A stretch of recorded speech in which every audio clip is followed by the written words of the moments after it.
Hello, you're listening to the Eric McKenna Project.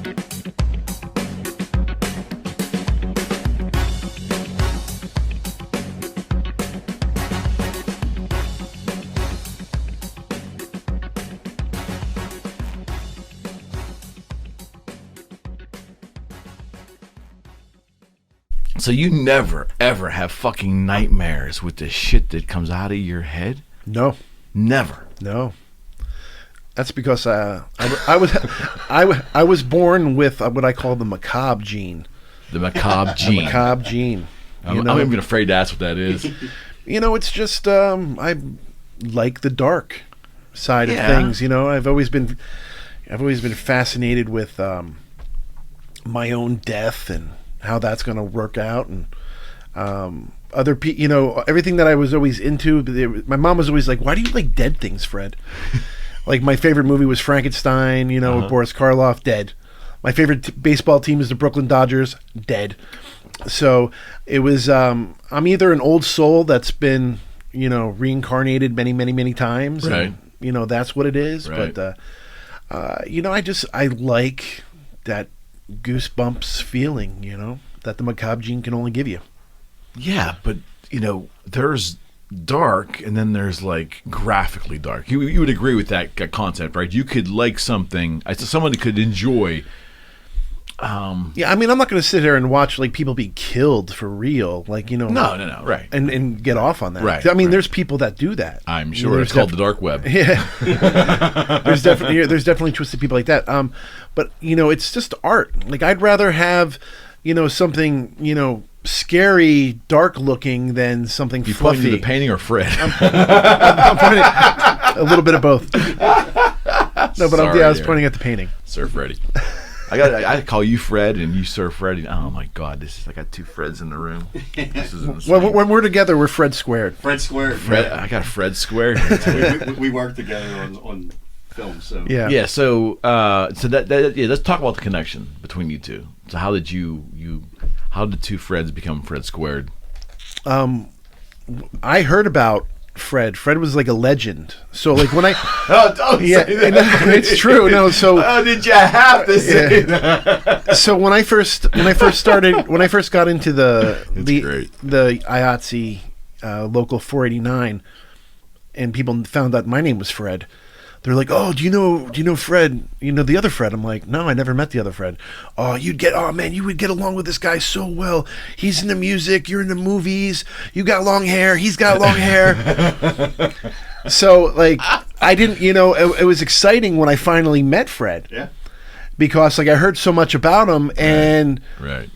him and I just hit it off. Yeah. Like literally, like hit it off like we've known each other for fucking 50 years, and I guess our bosses saw that too, because then they were just like, "All right, you guys work together." Like we literally were just, for a couple of weeks on a truck, working and talking and telling stories, and again, it just felt super, super natural and fun, and I'm glad that the stars aligned and Fred Squared was born. There it is. Well, it's good to have you here today. By the Thank way, you, thank you.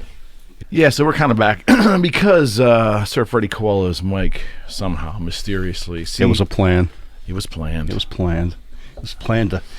I was trying to get away with it till the end and say, "Oh, Fred, you were turned off the entire show." Well, this is about me, isn't it? It is. It's the other Thank Fred you, show. Mr. Vogel. That's exactly right. It's the Fred Vogel, This not is the Fred Kowalo show. Oh yeah, it's actually funny. There's another Fred in the room. Two that the Freds. show's not about.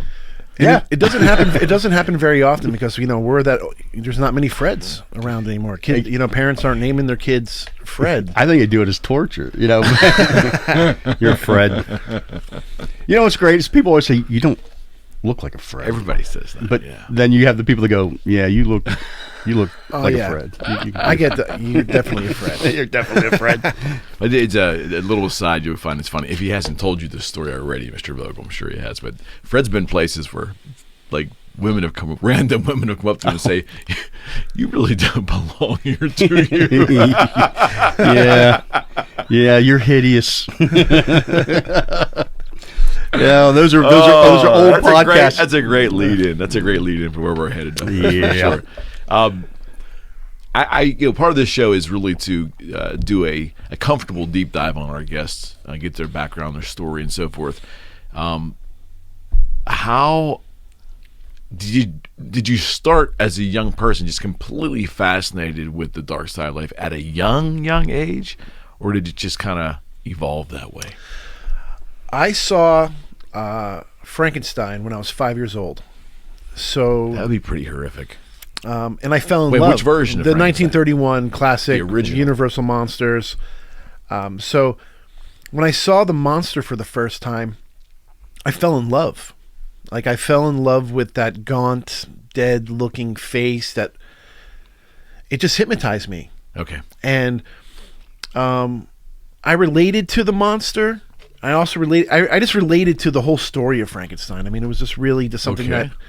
that, really just hit me very hard. And Okay. I fell in love with it. And at that time, in the early 80s, there was like this resurgence in all like the Universal Monster stuff. So like Remco Toys was putting out action figures, more of the Chili Billy stuff, and all that's in the early 80s. There was a lot of great, Frankenstein stuff out there. So I was able to go to the toy store and get Frankenstein toys and Got it. things like that. So that kind of got me started, and then I realized that was makeup. Like I was like, okay, so this is monsters, this is fake, I got this. My mom understood it. So like when I was going deeper down that rabbit hole of horror, Okay. I knew that this was all special effects, and these are guys creating these As a young kid. Yeah, you figured that out. yeah, very early. It was art, and I knew that like I was an artist too. I At what age would you say? Did you same, grasp probably around the same, even earlier than that, because like when I would play with my toys, my mom would always be like, "Oh, Fred, he's like directing these characters," and if I didn't like what I was playing with, I would like redo it over. And I just was so fascinated with, changing faces and create. I could like look at dirt and play with it and make a face out of it and like show it to my mom and oh my God, there's a face in there. Like, I was just super creative with my hands. And, Okay. my best friend growing up, he was a better artist than me. His name was Chris, and I just remember like all the time like having drawing contests with him and like having my grandmother be like, "All right, who's better?" And she'd always say Chris, and it would just make me work harder. Absolutely. And I was just so jealous of his talent, and I just wanted to get better, and I wanted to get better, and I just did. I just worked my ass off to become the best that I could as an artist, knowing that I wanted to be a special effects artist. I knew that I wanted to be Tom Savini or Rick Baker, because in the early 80s, besides the monster stuff, Michael Jackson was like the king, and he puts out this thing called Thriller. Oh yeah. I remember the debut. And watching the making of Thriller, where Rick Baker is showing you how he's putting these teeth in and putting clothes, burying them in the ground and all this stuff, and I was just so fascinated by that. The 80s also had like Garbage Pail Kids. Oh yeah. So you had these like little cards that you related to as little children's images, but their heads cut off. And I mean, there was dark. There was still that darkness that was able to, for the youth to really grab a hold of, and I just fucking strangled the shit out of it. The dead Fred Garbage Pail Kid. You should have had your own Garbage Pail card. I do now. How badass is that? I Right? do. How badass is that? Talk about childhood a little bit. I mean, obviously, this was where your interests lied. Yeah. Which was probably put you obviously in the minority of interest for other kids. I mean, there's some sports and there's all kinds of other traditional things. Most kids aren't in that demographic. Am I right? And I had to be, I grew up in a very white collar area in New Jersey. Okay. So, my mom had to work 2 jobs just so my brother and I could fit in with all my friends that were loaded. Their parents were doctors and lawyers and made lots of money. Right. My mom was working for AT&T, and by day and at night she'd be working at a Pizza Hut, just so I can have Air Jordans and the brand new Tony Hawk skateboard or whatever that my brother and I needed to have to fit in. Right. My parents were divorced when I was 13, and I had to use my imagination a lot. Like I was, my mom was constantly working. My grandmother was taking care of my brother and I. And if we weren't playing sports, my ass was parked in front of the TV. Okay. I grew up in a town that had HBO very early, so like 79. Yeah. So I was watching cable. Like TV was like my babysitter. So I would just like watch all these really. So you were great- lucky enough to have it as a I was- kid. See, if it- Fred and I were like when it would go all wiggly. Fred and Yeah. I'd be like looking at the TV sideways, trying to find the nudity, the HBO nudity in the late '70s, looking for that shit. Remember? No, and that's the stuff that I grew up. So I was watching horror movies, and then I was watching like, Rodney Dangerfield's comedy specials with Sam Kinison, Yeah, right and I on. was watching, Right on. the HBO, shows like Dream On that showed tits in it. So I mean, like I was just getting all. I remember of this, that show. I was just getting all this awesome stuff, and then I would go tell it to my friends, and their friends would they would tell their mom, and then my mom would get the phone call like, "What is your? That's great. That's What so is your? great. What is your son showing my son?" That is so great. Like if you talk to a lot of my friends, I was the one that showed them their first, pornographic magazine, their first porno movie, their first Faces of Death. Yeah. You name it, I was that kid. Faces of Death. Boy, Yeah. he's just hitting all the. Was that an influence? Faces of Death. I remember watching it. Well, it was, that was uncharted territory Yeah. at the video store. Don't you think it kind of still is though?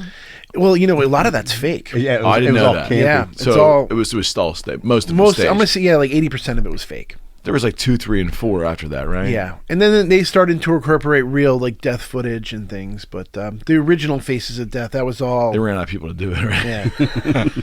But I remember renting Faces of Death for my birthday party. I rented that and the movie called The Party Animal because I remember there's this like boobs galore in it. So it's like, all right, hey, let's watch this monkey get his brains bashed in, and then we're gonna watch titty movies. And again, my mom got the phone call. It's like, oh my god, Freddie, what are you showing your friends? It was just a monkey. I thought it was real. Yeah, but you. So we're roughly the same age. I had friends that were probably not into gore like yourself, but Yeah. close or in that genre, and they used to freak me the fuck out because I just didn't have the stomach for it. As when Fred and I was talking about having you on, the answer immediately was yes. For me, it was just pure fascination because the realm that you're in, for someone like myself, is like I don't know if I even physically can handle some of it. You know what I mean? Like it's so not that it's there's no judgment bad or good. It's just something that just repulses. Yeah, no, that's what it's supposed to do. Movies, just like music, is supposed to give you a reaction. When you watch a horror movie, you either want to be scared, you want to be terrified, you want to be disturbed. The gamut is big on that. Yeah. You watch a comedy, and it's if it's not making you laugh, it's not good. Right. Like think about how comedies worked back in the day. Like if you look at a movie like Airplane, still holds up to this day. Absolutely. But name me a comedy that's come out in the past 5 years that actually leaves any kind of mark. It doesn't. Not good ones. Not good ones. Yeah, true. Yeah. It's just that it's things change with the times too. Yeah. Well, I want to get in that with you too about how gore has changed. Or maybe it hasn't. I don't know, but I want to still talk about how you evolved in this demographic. So early teens for you. Okay, yeah. So I knew that I wanted to be a special effects artist again since I was little. So You mean like 9, 10, 11? yeah, You knew knew I what was. that was. Oh at that yeah, age. I was getting sent to the guidance counselor every year because I was drawing pictures of people with their heads cut off by Jason. I literally have pictures of me and my best friend Chris dressed up. I was Jason from Friday the 13th Part 3, and he was Freddy Krueger in 5th grade. I'm walking around with an axe at like the little, when little kids like walk out and everybody shows their costume. There's Freddy Krueger and Jason. I was bringing Fangoria magazines into school. Anytime I found like a mannequin head, I would like smash the eyes out and pour candle wax in there and make blood and stuff dripping out of it. Right. I shared a room with my brother, who's 4 years younger, And his friends wouldn't come in the bedroom because there'd be like full size, Texas Chainsaw Massacre cardboard cutouts from the video store. I was the kid that went to the video store that bugged the clerk so much to look at posters. Got it. That actually put my childhood video clerk in my first movie out of respect because he let me rent all these movies back in the day. Did you like being afraid, or were you not fearful of that imagery? No, I wasn't feared because I knew it was fake. Like I have a really your brain delineated at an early age. Totally. The way to do that. Totally. Because I don't think I can still do it to this day. Yeah. At times, no, right? It's I understand that there is real violence and real horror out there in the world, and I hate that. Like I hate I hate real violence. Unfortunately it's happened to me in my personal life. My cousin was murdered when I was making my third film. That was really, really heavy. But I love the way horror movies made me feel. Because I was excited about watching the craft of some artists making that rubber monster. Right.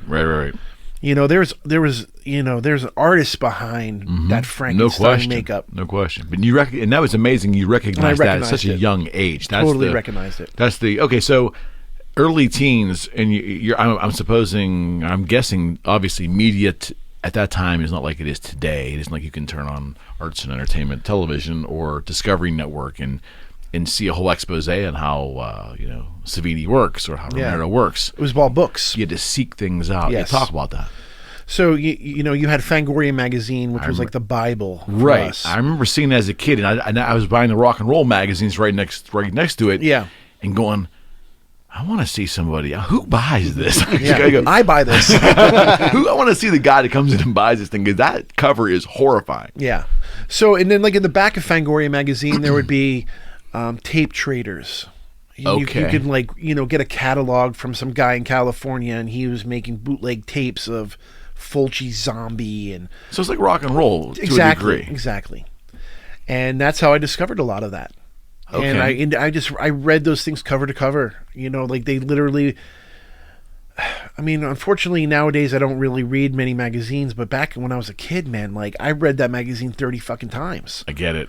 Over and over and over. I had it like memorized, and then I would, cut it. Fangoria's came with like a little fold out poster, and I would hang that on my wall and just study the makeup.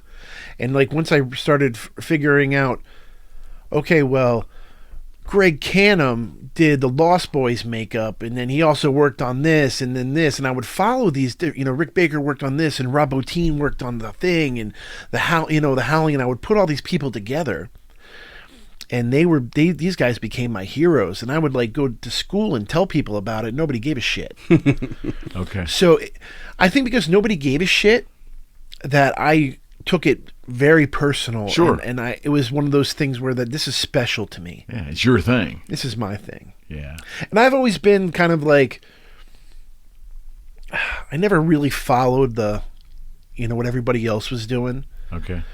Like I tried to fit in, and I always knew about stuff. Part of childhood, right? Yeah, but my mom remarried a guy, and he was into the Grateful Dead, so at 13 years old, I'm listening to the Grateful Dead, where my other friends are listening to like, Peter Gabriel or, Fine Young Cannibals and shit. I'm into I'm into Hendrix and the Grateful Dead and all this stuff. Right on. And all my friends are like, ew, why do you listen to that old stuff? But then when you get into high school, everybody starts listening to that shit because Sabbath. You're discovering pot and whatever. So it always comes back to pot. It always comes back to pot. But that's how it is. So I just really stayed focused on, what really meant a lot to me. And that was like, all right, how do I become the special effects artist? And I knew that with my knowledge of the guys doing it, I had to really study my art. I had to become a better artist. I had to become a better painter. I had to become a better sculptor. I had to become a better, renderer. I knew that I needed to have all these skills so that when I left high school, okay, I can just go right in. Was this the late 80s then? No, I graduated high school in 1994. Okay. So the early 90s, but you formed this. You formed your love of gore in mid to late 80s. Oh yeah, because that's when the video store boom was right on. Absolutely right. Okay, I'm just trying to put this. So when you talk about rendering, you're talking about early computer rendering. No, I'm talking about drawing. I'm talking talking drawing. all organic. So there wasn't because you have to draw the monster first, then you build it. 2D first, then to 3D. And that's all Hand non-computer. That's no, all. no. And I hated computers, man. Like Really? Yeah. I just Really? I think I was scared of them. Okay.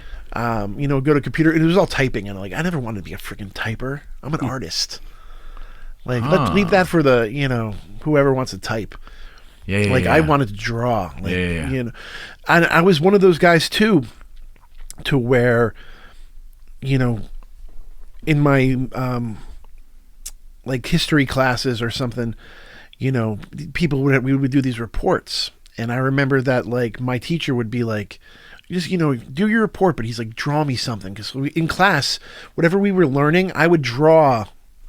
I would almost like in court, those sketch artists, yeah. and they would, I would hear them talk the assassination of Abraham Lincoln. That's the concept that we were talking about today in class. I would draw John Wilkes Booth coming out from behind the thing. Yes, you visually put saw on it, paper there. and I think that really built me up as a bet. director too. I'm seeing Conceptually. storytelling and how my brain is putting it together on how I would see it visually. Got it. So it just all that stuff came to me really, really early. And when I went to my 20-year high school reunion a few years back, all my friends were like, "Man, Fred, we knew you were going to make movies since we were fucking little kids. You were just always that guy. You were always the one that if we were playing Cowboys and Indians and you didn't like what we were doing, you'd be like, hey, come from behind this, lie down here, and then come up from behind the thing." So you looked, that's how my brain saw it. I was literally making movies playing with my friends. You must have a fascinating life to weave through, because I can imagine you're in public. I can imagine, and if I'm wrong, tell me, but I can imagine you just going through your day, maybe entering a crowd of people, whether in a shopping center, and then seeing scenarios with people, or glancing and seeing scenarios, and do things formulate in your head? Do you get ideas from real life experiences? Oh yeah. I mean, I do this with my wife all the time. If we see somebody talking, I'll put words in their mouth of just watching their body language. I knew it. I knew it. Things like that. It's a gift. And you're, and it sounds like you're constantly on all the time. Well, too, in that regard. It's funny because I never had a hard time being in front of talking in public with people. I can talk in front of 500 people. I could talk with 3 guys. Right. Never had that problem expressing myself that way. Okay.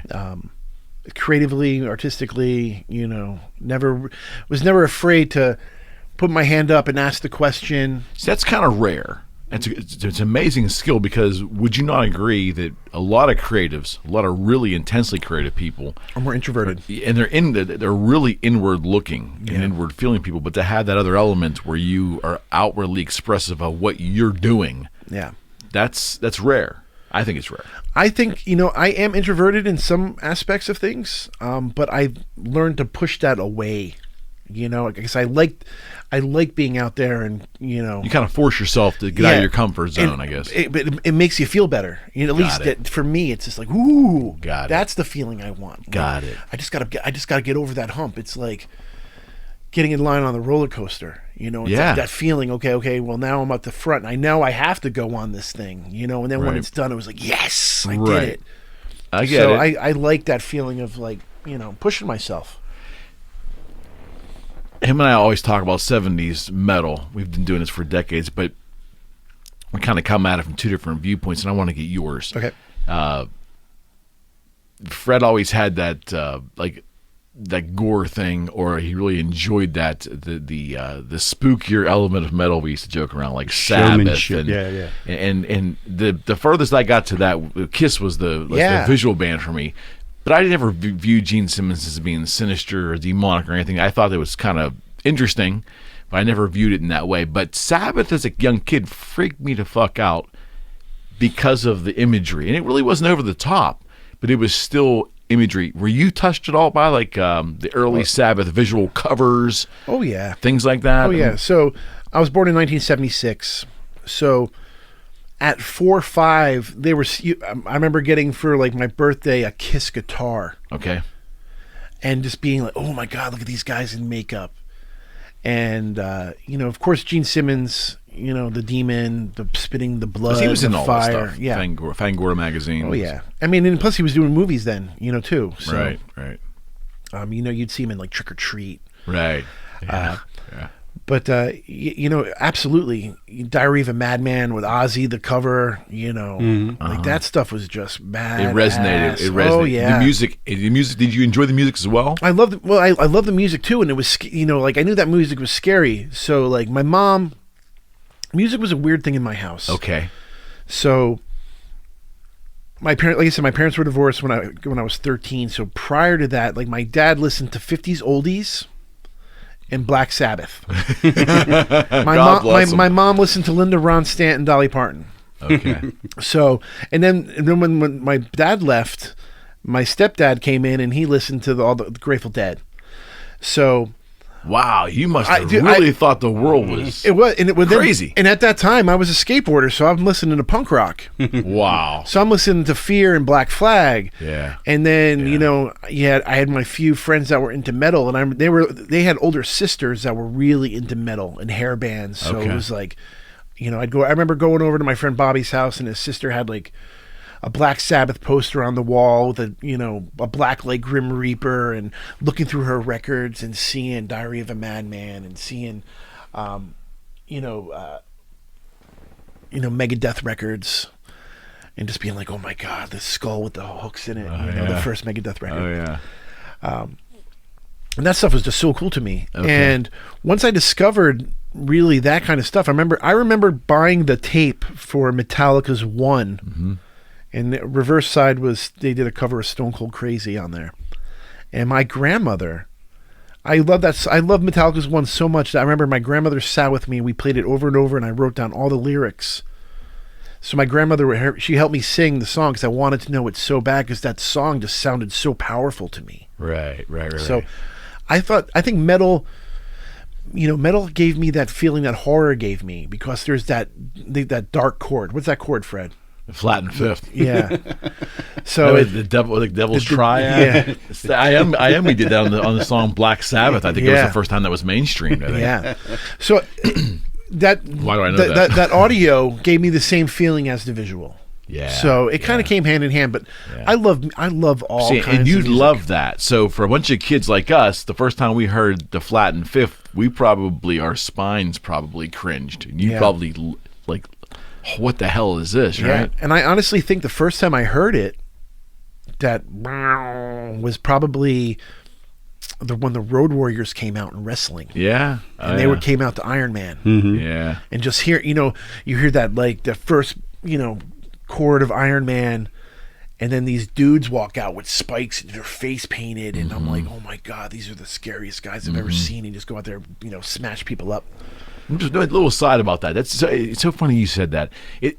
Sabbath gets so much credit for that song, and people think that heavy metal is based around that song Iron Man, but that song is nowhere as possibly as scary sounding as the original Black Sabbath song with the the rain and the Flat and Fifth in there. That's so much more horrifying to me than Iron Man is, because the Iron Man's the one Paranoid just had its 50th birthday. I know. Last week or something. It's unbelievable, man. And I remember talking to the guys at work and being like, "What's your favorite song off that record?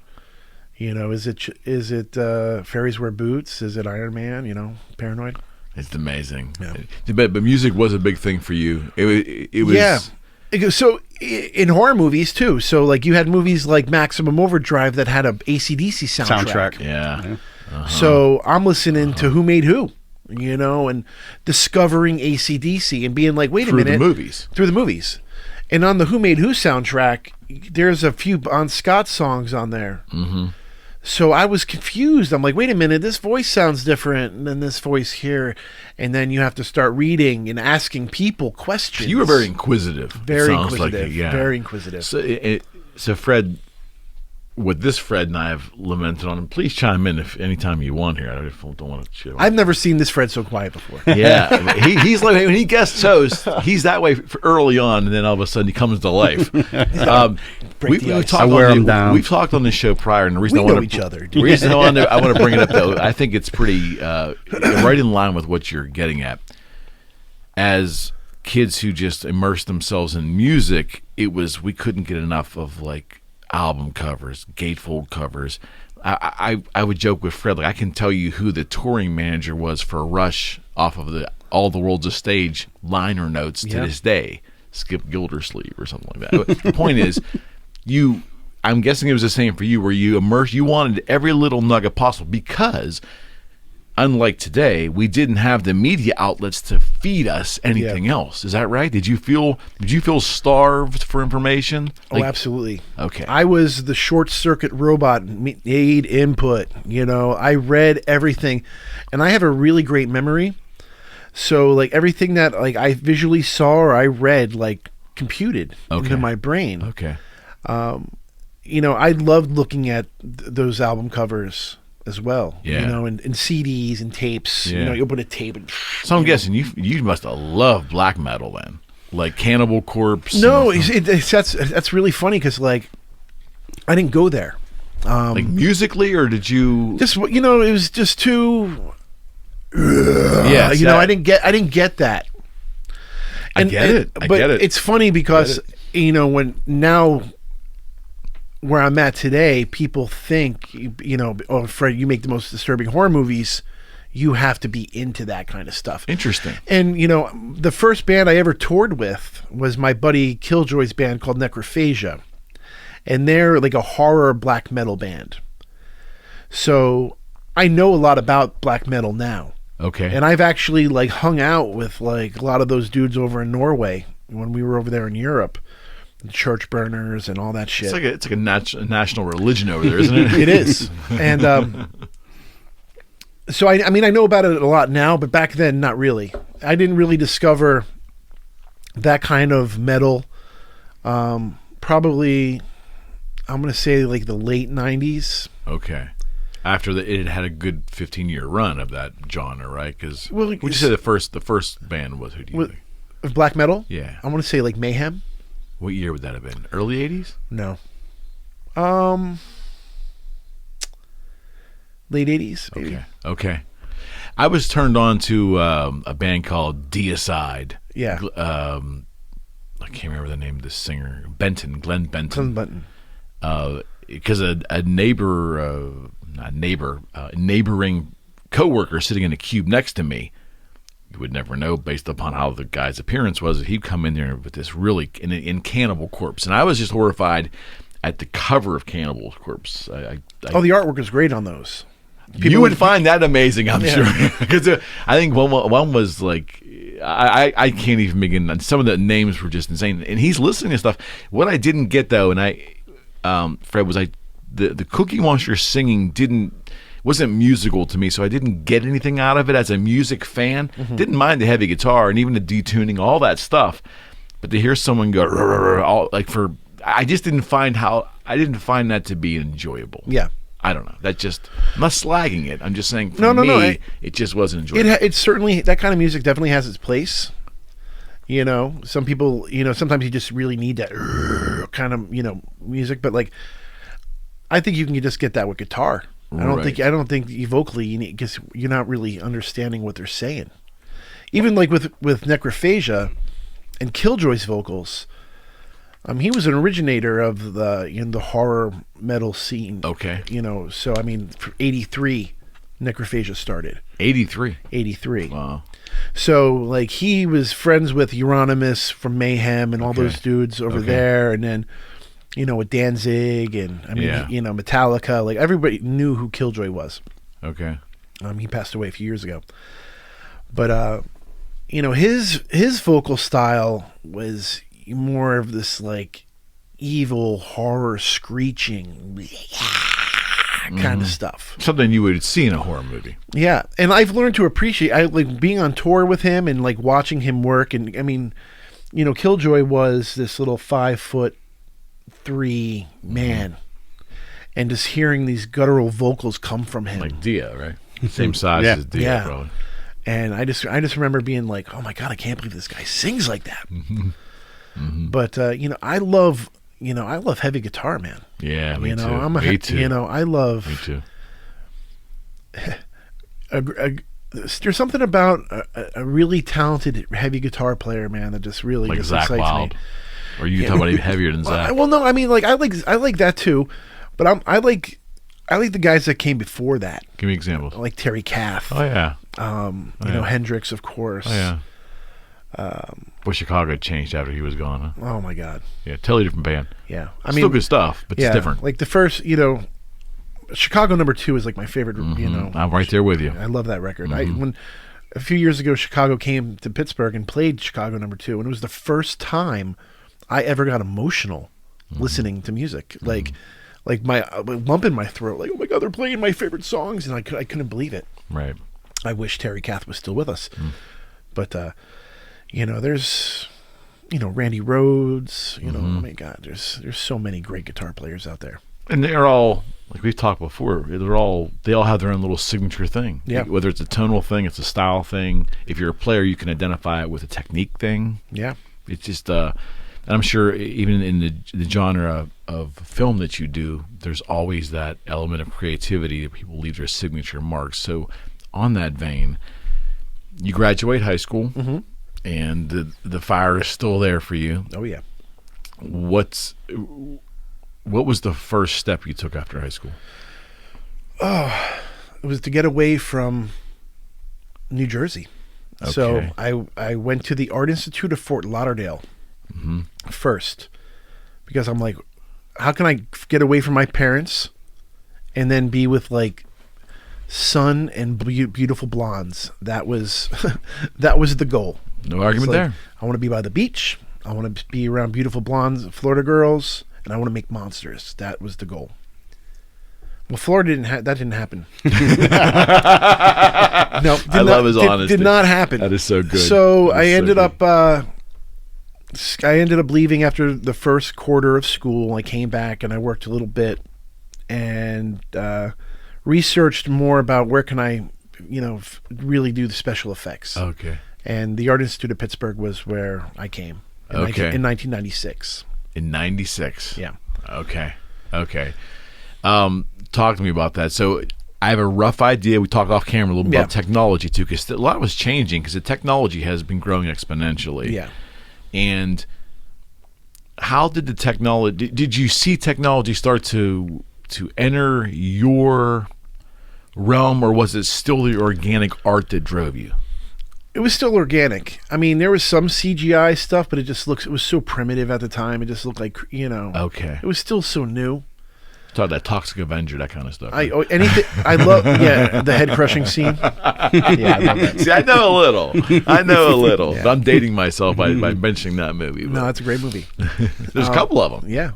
Yep, the first one. I never knew whether to cry, cringe, or laugh. That movie. It's like, how many points is a kid on a bike? Oh my God! Stressing me out, Julie. Stressing me out. I might have to get rent that.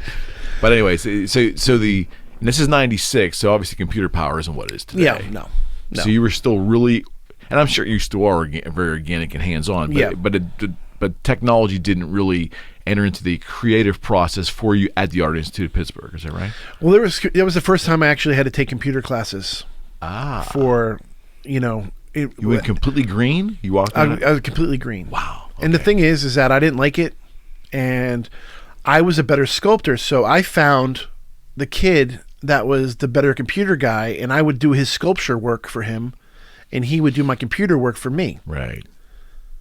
That's how it works. I knew that's life. Yeah. Is like, you know what? Like, there's no way I'm going to I'm going to make a fucking spaceship rocket move on a computer screen. My brain can't comprehend that. I don't know how that works. But you want me to sculpt a hand for you that looks realistic, with bone sticking out of it? Boom. Give me a couple hours and I can make that for you. That's crazy. So there was another thing where like I was doing really well in school because, especially to when I was doing the special effects stuff, I would come in, be like, here, And then I would get in my car and I would go home and I would sculpt, and I would come back at the end of the day and my thing would be done, and the teachers would be like, all right, A.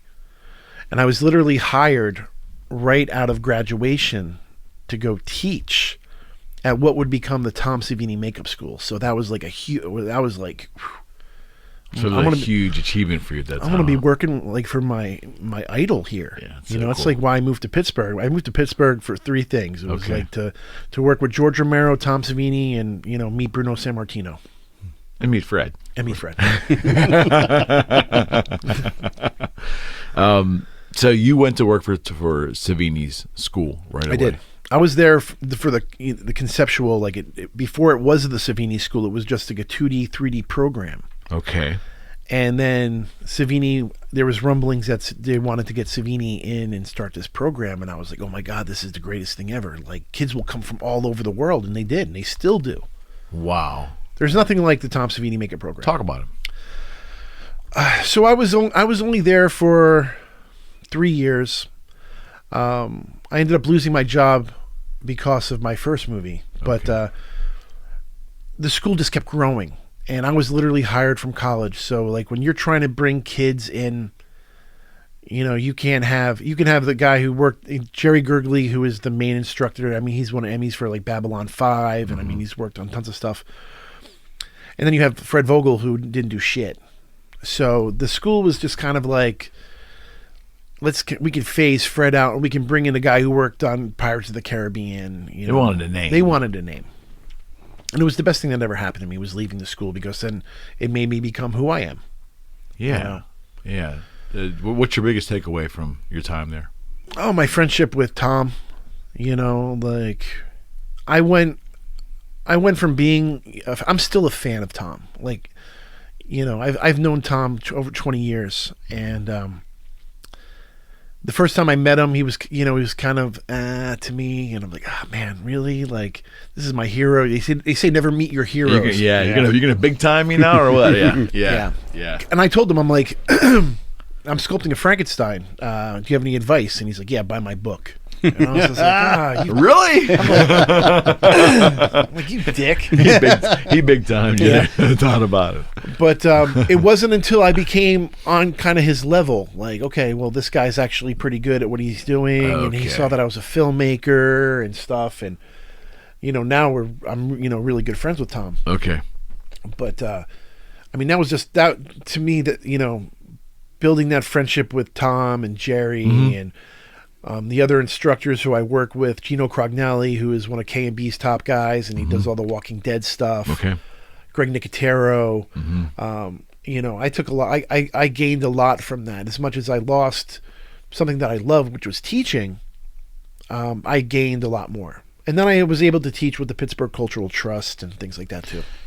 So, at what point did you determine that you wanted to make films? I mean, was the dream there as a child? Oh yeah. Like, But how do you do it? Well, the conceptual thinking was always there, right? Like, you could envision the storyline and so forth. Yeah. Did it become more serious in your mind when you left high school? At what point did College. Okay. So I was making little movies with my buddies in school. My one friend, my roommate Bruce, had a camera, and we would just we didn't know how to edit. So we Mid-90s? 98, 96, DV 97. tapes and all that stuff? Okay. I'm just trying to remember, I'm trying to keep the technology in the same. Yeah, so we didn't know how to edit. So we were just doing in-camera editing. So we knew that, like, every time you paused it, the tape would revert back a little bit. So you'd have to kind of like know how to make these things work. And then I would bring these movies into school. Okay. And then we would watch them, and everybody would laugh. Oh my God! Because all my movies were about sex, drugs, and rock and roll and gore. Did you star in any of those movies? And from that, the film department at the Art Institute heard that I was making these movies, and they asked me to direct this documentary on the first bicycle to ride on Antarctica. Okay. And I remember all the film kids being all mad, like, "Why is that IDT kid coming into our program?" You know, it's like, well, he's making better movies than you guys. Right. And it was pretty just simple. And it was just because my brain knew how movies work. I knew how to tell a story. I knew how to, you know, do the arc of storytelling. And my little video that little documentary I shot, it won me a little Genie Award, and it was on the Discovery Channel or something like that back in the day. Huh. So from there, I was like, okay, well now that I'm knee deep in special effects too, and I want to make movies. Like, what's going to be my first movie? So I'm like, well, I'm in Pittsburgh. George Romero made zombie movies. I'm going to make my zombie trilogy. And I came up with this really great idea for a zombie movie. But there's no way that I was going to be able to raise the money. Okay. So I knew that my special effects was good. I was at the top of my game at the time. Right. And if I can make a serial killer movie, that might help. That might just get me the money to make my big zombie movie. So my first movie, August Underground, Right. was kind of like the seed I wanted to plant to help me raise money to make bigger movies. I didn't So really... you had a plan. I had a plan. Okay. But August Underground, still continues to this day to, rape and pillage. Like, that's what that movie does. That movie is just pure nihilistic brutality, and it still holds up, 20 years later. Yeah. I find it fascinating, though, that you were able to formulate a plan at that earlier part of your life. You were absolutely driven. Totally driven. I'm still driven. Well, there's no question, but to find it's rarer to find it with younger people, and that's why it's fascinating to me that your first movie was just basically it was a stage or a stepping stone to where you really want to go. Yeah. Is that right? Oh, absolutely. Talk about funding. Like, people talk about shoestring budgets for early movies. Explain what that means. It was my money. That's shoestring. Yeah. That's as shoestring as you're going to get, right? It's always been like my company toe tag, like how we've always done it was we would just roll over money. So like we would like make something and then sell it. And then the money from that, we would take a little bit of that money to put into the next project. Okay. So, for instance, even like with like merchandising and things like that, I was paying to get T-shirts made. And as soon as I made enough money on selling these T-shirts, I bought a screen printing machine so I can eliminate that middleman. Got it. It was all about eliminating the middleman. Okay. And I was super inspired by... Kiss with merchandise and marketing, WWF, WWE, their marketing. So the Misfits. So I was always about like, how do I eliminate the middleman and make this money for myself? Right. In the business. Yeah. Yeah. I know Kiss, from my limited view into that band, there's a lot of that. The bigger they got, that didn't happen as much anymore. But earlier on, in the aggressive years, it was all about eliminating. Why pay somebody in the middle just to take money from one and hand it to another? So, No. but independent filmmaking, talk about the process, because I think most people say, okay, well, this is Miramax and this is Fox, and we understand the concept of movie making companies. That is not the arena you're in. You are straight to the consumer. Like you are marketing. You're creating the movie, making the movie, selling the movie, and then dealing with all the ancillary marketing of the revenue streams. Is that right? It's all done in house. Yeah, we had no the fucking clue we were doing, and and it hurt us, but then it also made us who we are, and we were kind of ahead of the curve. Like, what's going on now? Okay. So when I made August Underground in 2001, nobody would touch it. So when I was sending the movie out for reviews, people were thinking I was really killing people because the movie looks very realistic. So in 2001, what does that mean? I'm trying to really understand the process. Okay. In 2001, like when you say we're sending the movie out for reviews, well, we had email in 2001, but we couldn't really send big files. And No, I was literally sending a VHS tape. That's what I wanted somebody, to know. yeah. Okay. And you're sending them the magazines And there's inherent costs, all that too. Oh yeah, that costs money. Yeah, no doubt. So I put the movie out, and I'm sending it for reviews, and the reviews were coming back like, do we call the cops on you? Like, is this real? Or, wow, you did a really great job. This looks really real. And it wasn't until Rue Morgue magazine, which was the second biggest horror magazine in the world. There's Fangoria, and then there was Rue Morgue. And Rue Morgue was the better magazine. because they covered more artsy, independent films. So when I was able to give Rod Godino, the owner of Rue Morgue magazine, a copy of August Underground, when I heard back from him that, you know, he wanted to, he was so blown away by it. Like, he literally brought like his whole crew to like come in and watch this, and everybody's like, oh my God, I can't watch this. It's disgusting. It's real. And he's like, I'm going to put you on the cover. He's like, oh, you made the most disturbing movie we've ever seen. He's like, you did it right. Where everybody was trying to make these like found footage movies. So it was literally in 2001, there was the Blair Witch Project that came out in 1999. Yeah. I made August Underground in 2000, but it came out in 2001. Right. So I was trying to use Blair Witch's marketing. You know, Blair Witch built this website, and there was this whole mystique behind it. I remember. So with August Underground, I wanted to like drop off tapes in like playgrounds and schoolyards and shit like that. I wanted the FBI to come and arrest me. Are you serious? Seriously. Are you serious? Serious. And then 9/11 happened. You were like worried about it. Well, that's happened? it. That was the thing. Oh, Is okay. 9/11 happened, and like with the anthrax scare. Yeah. Yeah. You know, it was in my best interest to not do that. Of course. And so Rue Morgue magazine kind of came right at that right moment. Is that guerrilla marketing? Like that kind of Totally. like, you think about guerrilla marketing, that's it, That's right? it. Yeah, that was it. And like, so in 2001, and at that time, my friends were just graduating from college. All my friends from high school were all over the country, and it was just like, hey, can you take one of my movies and just throw it over here? You know, that's my plan.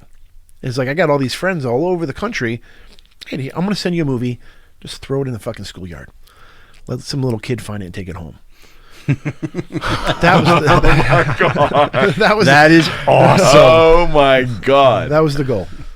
Oh my God. And because it's film, and then they can research it till the day is long, it's not real, it's just art, they really can't do anything to you. Well, I was arrested for them. I was arrested. I was going to Canada to do an autograph signing, and I was stopped at the border because I'm on the FBI list. So the reason I'm on the FBI list is because when August Underground first came out, and I was sending it for reviews and to film festivals and things, one of the film festivals that I was going to, they were being looked at because they were showing some super extreme movies at the time, and the government did not like that. Other countries don't like these different obscenities to come into their countries. Okay. So that puts a red flag up. So when I was going to Canada, they stopped us and they arrested me on 16 counts of obscenity laws that I broke. And I was detained for, 15 hours or something. Okay. It was a long time. It sucked. I bet. But that's nuts. Yeah, but and I never, at the time, I never used it as publicity. I was more embarrassed about it. I was like, oh man, this sucks. Now it's cool. I got detained at the border. Yeah, Help me understand, if you can, like, what, generally speaking, what is the law? Because if it's, obviously we don't want to see snuff films. No, we don't want. That's what August Underground is. It's like a snuff movie. You think what you're watching is real. Got it, but it's not. No. And what I'm saying to you is they're trying to make sure. I would hope our government's trying to make sure that not real snuff movies don't hit the public. Yeah, that's the goal, right? But that's a testament to your skills as a makeup guy and a filmmaker. That man, these cats. Oh no, real. I want to get there. Freddie's seen it. He knows. So he's seen it. Well, I know of it. Yeah. I'm afraid to watch it. and that's fine because it's not for everybody. And I've since day one, I've never really tried to push it on the people. Right. I understand. Because just like anything, like you have to grow. Some people just like watching the classic monsters. Right. And then for me, it was the classic monsters, then the 80s horror, then the more extreme 80s horror, and then you fall deeper and deeper to see where you can go. Well, no, and I guess what I'm trying to understand is if something is a I don't know, an emulation of reality, but we don't see that reality because no one's getting their head lobbed off every day. We don't see that stuff. Yeah. So it's creative. It's your imagination. It's your mind, but it's not real. Then why would there be laws against it? Help me understand that. Well, because in August Underground, Because public can't tell. no, they couldn't. Well, that was the crazy part is like when they detained me, I had like my portfolio, and I'm like, guys, like, see, what I do. she wasn't my wife at the time, but my wife was my girlfriend, and I'm like, see her, the girl hanging upside down with her throat slit, that's her. She's not that. There's her smiling where we're putting makeup on. Like, this is all special effects. Yeah. But showing, there's a girl tied up to a chair and she's sitting in her own shit. That's an obscenity. Okay. Yeah. Showing any kind of penetration or showing an erection, showing stuff like that. Those movies had stuff like that. Yeah. So, that was the big problem. Okay. So if I was Canadian and I made that movie, it probably wouldn't have been a problem. But since I was an American coming into Canada, they're like, take your filth and get the fuck back over to America, buddy. Yeah, they're strict at the border, man. You can't have like a drunk driving, thing from 72 because you still can't get in their country. Yeah, some people told me they can't get. So, but it's brutal up there trying to get in. Were you worried? I was. Yeah, it's. I mean, 15 hours, I'd be worried. Yeah, well, and I was a guest at this big giant convention for Rue Morgue magazine, and we were going to release the first 2 August Underground movies on DVD in these special edition called the Snuff Editions. So I was going to make a lot of money. And we were doing a makeup demonstration for Clive Barker where we were turning one of our people into a Cenobite for him. So, I mean, we had all this stuff. We were working, no sleep. We crossed the border at like 1 o'clock in the morning because we were still building the costume and we were doing all this stuff. Right. So it was physically beating on me. I was like, oh my God. Because we were just working so hard, and then all of a sudden now I'm stuck here at the border. What's going to happen to me? I'm being arrested. My wife and everybody is standing outside, like, confused on what do we do. They're calling Rue Morgue. They're trying to figure out. It was just all this stuff going on. Like, nobody knew what was going on. Yeah. And I just had to, like, keep face. As I'm watching these police officers come out of the room watching my movies, like, and looking at me like I'm the biggest piece of shit they've ever seen. Wow. So that, that was crazy. And then when I finally, they released me and I'm able to go up there, they wouldn't let me take any merchandise into Canada. Well, how'd that work? So they put you in a room. They put me in a room, a little mini cell. Did you get representation? Did you call someone, or did they assign representation? So they had to bring somebody in from Ottawa. Okay. That was like doing background checks on me. They were like going through everything. They were looking for something. Yeah. But like, I don't have a speeding ticket, man. I'm a good boy. I might make fucking filth, but like, I'm a pretty good boy. So they didn't find shit. So that's why I was able to go. But like, the cop up there was really nice there's a couple cops that weren't nice, but then I had the one guy that was like super nice, and he'd let me go out and smoke a cigarette and talk to everybody and be like, all right guys, like, I'm telling my wife, like, call Rod, call these people, like, figure something out. And they were going to send people down to come and be like, yo, this guy's a filmmaker, like, he's not a criminal. Right. But that's just my little piece of history. All you had to do was say sorry. Sorry, guys, I'm so sorry. So sorry. I love strange. Come on in, guys. Right away. It's our fault. Sorry, we're sorry. Yeah. He just pisses off. He just pissed off America's hat. Go ahead. That's terrible. Nah, that's awesome. I was hoping you were going to tell that story. Yeah, it's. But I don't. It's so funny because like, I really don't talk about it much. It's just kind of one of those, little mystiques about me. Yeah, yeah. Well, that's how mystique grows, right? The less you talk about let it just do whatever it does,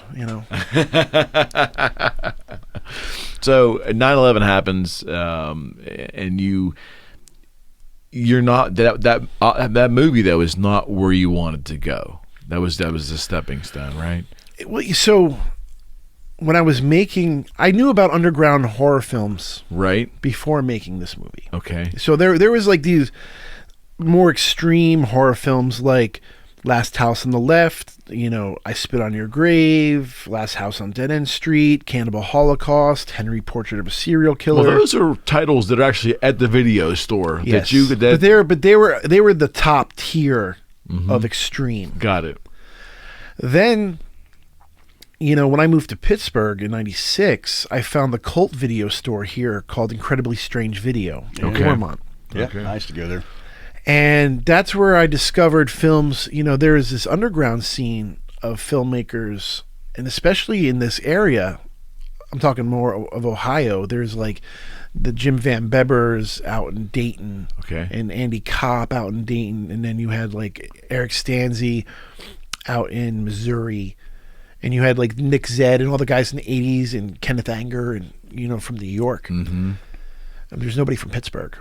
Okay. So that's when I was like, I'm gonna be the Pittsburgh guy. Got it. And I embrace Pittsburgh. Like I when I got here at first, I was like, I don't know how I feel about the city. My apartment got broken into. My tires got slashed. I mean, really, every wrong thing that could have fucking happened in 1996 in Pittsburgh, bad, happened to me. And I'm like, I don't like this place. But by the time I made my movie, I was really starting to feel like, okay, this is more me. I really feel like I'm going to be a Pittsburgh guy. Because maybe you got more of a Jersey feel from where you grew up? No, the history, I love history. Yeah. And Pittsburgh has a lot of history. The first movie theater was here. So that's really cool. Right. And then, George Romero left by this time. So now George is gone. Somebody's got to take his spot. Okay, good point. Good point. I'm like, I'll be that guy. He's George Romero is an independent filmmaker. Mm-hmm. Who was able to make a few studio pictures, and if I can work my way up that way, that's kind of guys like George and guys like Peter Jackson. Mm-hmm. People don't realize Peter Jackson made these really nasty horror films early on in his career. Early on, yeah. Oh yeah. Really? Oh yeah. He made a movie. His first movie was called Bad Taste, and it's like guys eating brains and aliens and shit like that. And then he did a puppet movie called Meet the Feebles, which was like the Muppets on acid. I'm looking that one up. Meet the Feebles. Yeah, there's this like bunny rabbit gets AIDS, and I mean it's fucked up. It's fucked up. This big hippo, it's great. But this is the guy that makes Lord of the Rings. You know what I mean? But again, I'm like, wow, my career. I started making these nasty movies. Maybe one day I'll make my Frankenstein movie. Sure. That's kind of how I'm looking at it. Well, sure. So I kind of built my whole career on like a chess game. Okay. I have to make the right moves. I have to make the right movies to where I want to be. Oh, sure. So absolutely. when I, at 23, when I'm making August Underground, look at how were we? I was full of salt and vinegar. I was fucking pissed off, and I'm gonna kick the goddamn door down, and I'm gonna make the most brutal movie anybody's ever fucking seen. Now with my new movie, I'm 40 in my 40s. I get it, and it's it's an adult movie. You know what I mean? It's not. It's not cutting off nipples and smearing shit in it. You know what I mean? It's more dialogue driven. It's more my speed. What he's trying to say. But again, it's like you guys would know this with music. Mm-hmm. When you think about bands, their early records because they're just so hungry. Yeah.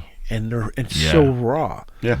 And then by the time, they're on their 12th record, it's overproduced or they're just phoning stuff in because it's like, we just got to make the date. I don't ever want to feel that way. Yeah. I really don't want to feel that way. I think that's generally how it is. But to your point, there are some bands that don't mail it in, but it is different. Mm-hmm. Sometimes it's better. It's more refined and so forth. So let's talk about that transformation for you. The new movie, which I do not spoil the ending for me, please. Nobody. I'll jump across this table. If anybody spoils it. Hey, why is everybody looking at me? Talk about the new movie. My new movie is called The Final Interview, and it's about a newscaster, kind of like a Tom Snyder or Geraldo Rivera. It takes place in the 80s. Snyder's I'm watching it going, that's Tom Snyder. Yeah. Interviewing a guy on death row, his last day on the planet. And it's I believe it's my best movie. You know, I think as I grow as a filmmaker, I try different things because I love horror and I love gore and special effects, but I need to try different. That's easy for me. Okay. So what's hard? I try to find the things that are really hard for me, and then I attack them as hard as I can.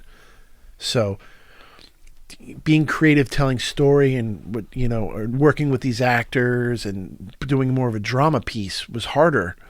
Interesting for me. So that's why I want to attack that, but I still got to put my Fred Vogel stamp on things. It's less work, though, isn't it? Like physical, work. What you think? No, not really. I mean, again, it's you're trying something different, so you're really paying close attention to every detail that you're doing. Where if I'm doing special effects, it just comes so naturally to me. Like I know how to make blood work, and I know how to do all that stuff. That's not a problem. But really sitting down there and editing as I'm shooting. Right. You know what I mean? Like my brain is constant. It's not just okay, I got to make sure I get this shot. I got to make sure I get this shot to tell this to set up this shot. So my editing all works. Okay. So you're seeing it in front of you almost as it goes. Yeah. But this was my first SAG movie where I had movie stars in it, and it has Granger Hines, who was in Steven Spielberg's Lincoln and the Coen brothers' Buster Scruggs. Yep. It has Diane Franklin, who is in one of my favorite movies, The Last American Virgin, and Amityville Horror 2, and Better Off Dead, and Bill and Ted's Excellent Adventure. Last American Virgin, what a movie! It marks a little portion of my childhood there. Me too. And the best thing about it is when I talk to Diane, so the movie takes place in the 80s, and I wanted to have an 80s icon in it. Mm-hmm. And L.A., right? Is it fictitiously in L.A.? No, it takes place here in Pittsburgh. Last American Virgin? Oh no, The Last American Virgin's that's California. Oh, yeah. Well, that movie was actually a foreign film called The Lemon Popsicle from Israel, I think it is. Really? And then it was remade here in the States. The original, it was it took place in the 50s. No kidding. Kind of like a Porky's. Okay. And then I don't know I'm thinking the director's name is Boz Davidson, but anyway, I think that might be it. When he got the deal to come to America to remake it, they did it in the 80s with a big 80s soundtrack and stuff. Okay. Nice. Interesting. See? Take me to school. So you wanted 80s icons to be in Final Interview. And I could have had my pick at any of the horror ladies, you know what I mean? I know them all, from Heather Langenkamp from Nightmare on Elm Street to Dee Wallace or whatever. Right. But Diane Franklin, I had a love for her, I get it. Pubescent love. I get it. I get it. So I remember she was friends with me on Facebook, and I that's how I reached out to her. Okay. And I felt so bad. I mean, that's so the wrong way to do it. But I didn't have her age. I couldn't get, my producer couldn't find who her agent was. So I just wrote her this little message and say, hey, I'm really sorry to even be contacting you like this, but I'm making a movie, and who do I send the script to your agent? And she gave me the information, and then about 4 days later, she's just I love this script. She's I will do this. And I just remember being oh my God. Because she was seriously the girl of my dreams. She's, I mean, she's beautiful, and knowing her now as a person, she is even more beautiful. Right. She's so wonderful, and I couldn't believe that I had her in my movie. Right. And that happened to me before too. I had Camille Keaton from the original I Spit on Your Grave in my last film, Cella Turcica.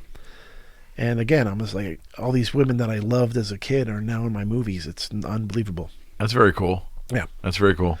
And then the other star of the Final Interview is Damien Marusak, who plays Darius Tidman, the killer. Mm-hmm. And he's kind of like my De Niro. He's been in 4 of my movies. He's a Pittsburgh guy. This is a guy that lays floor for a living. Really? Yeah, but he's one hell of an actor. Yeah, there's no doubt about that. I'm trying so hard to break him in. I'm hoping that the Final Interview gives him the push he needs to be an actor, because he's too good to lay floor, even though he's a great floor layer. But he needs to be in more stuff. And Granger, who is such a seasoned veteran, to work with Damien and just being blown away by Damien's performance, and that was really important too. Just like, Interesting. you have somebody who's been in the business for 40 years. Right. And you have some guy from Pittsburgh acting against that person. It could have went two ways. Granger could have been an asshole and been like, I'm not acting with this fucking guy. Got it. But Granger took him in, nurtured him. They worked together. Like they had 3 days of rehearsal time together, and they made each other better. And I think that's why the it's two guys talking, so the performances really had to be there. If the performances weren't there, the movie wouldn't work. Yeah, yeah. That's exactly what him and I were talking about as well too. That's a whole different from what you've done prior. The emphasis shifted in the way the movie is carried. Yeah. Because it's not reliant upon what traditionally has been your forte. Yeah. Is that right? Well, yeah, because, traditionally, so with Toe Tag, I'm the director, and pretty much I either write it or create it or somehow like that. And then my business partner, Jeremy Cruz, is the special effects artist, and he does all the gore. So he's the mastermind behind I always looked at us as like Kiss. Mm-hmm. Everybody can have their own favorite person. It might be my wife Shelby, it might be Jeremy, it might be me.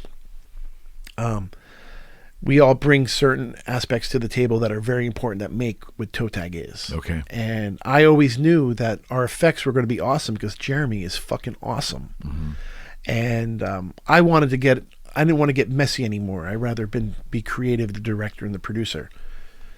So, are you just tired of the other? No, or just a different challenge? No. Different challenge. Different challenge. Yeah. And Jeremy loves it more than I do now. Okay. He loves that creating the special effects more than I, and I still love it. It's just that I want to focus on directing and really like working with these actors and getting in there.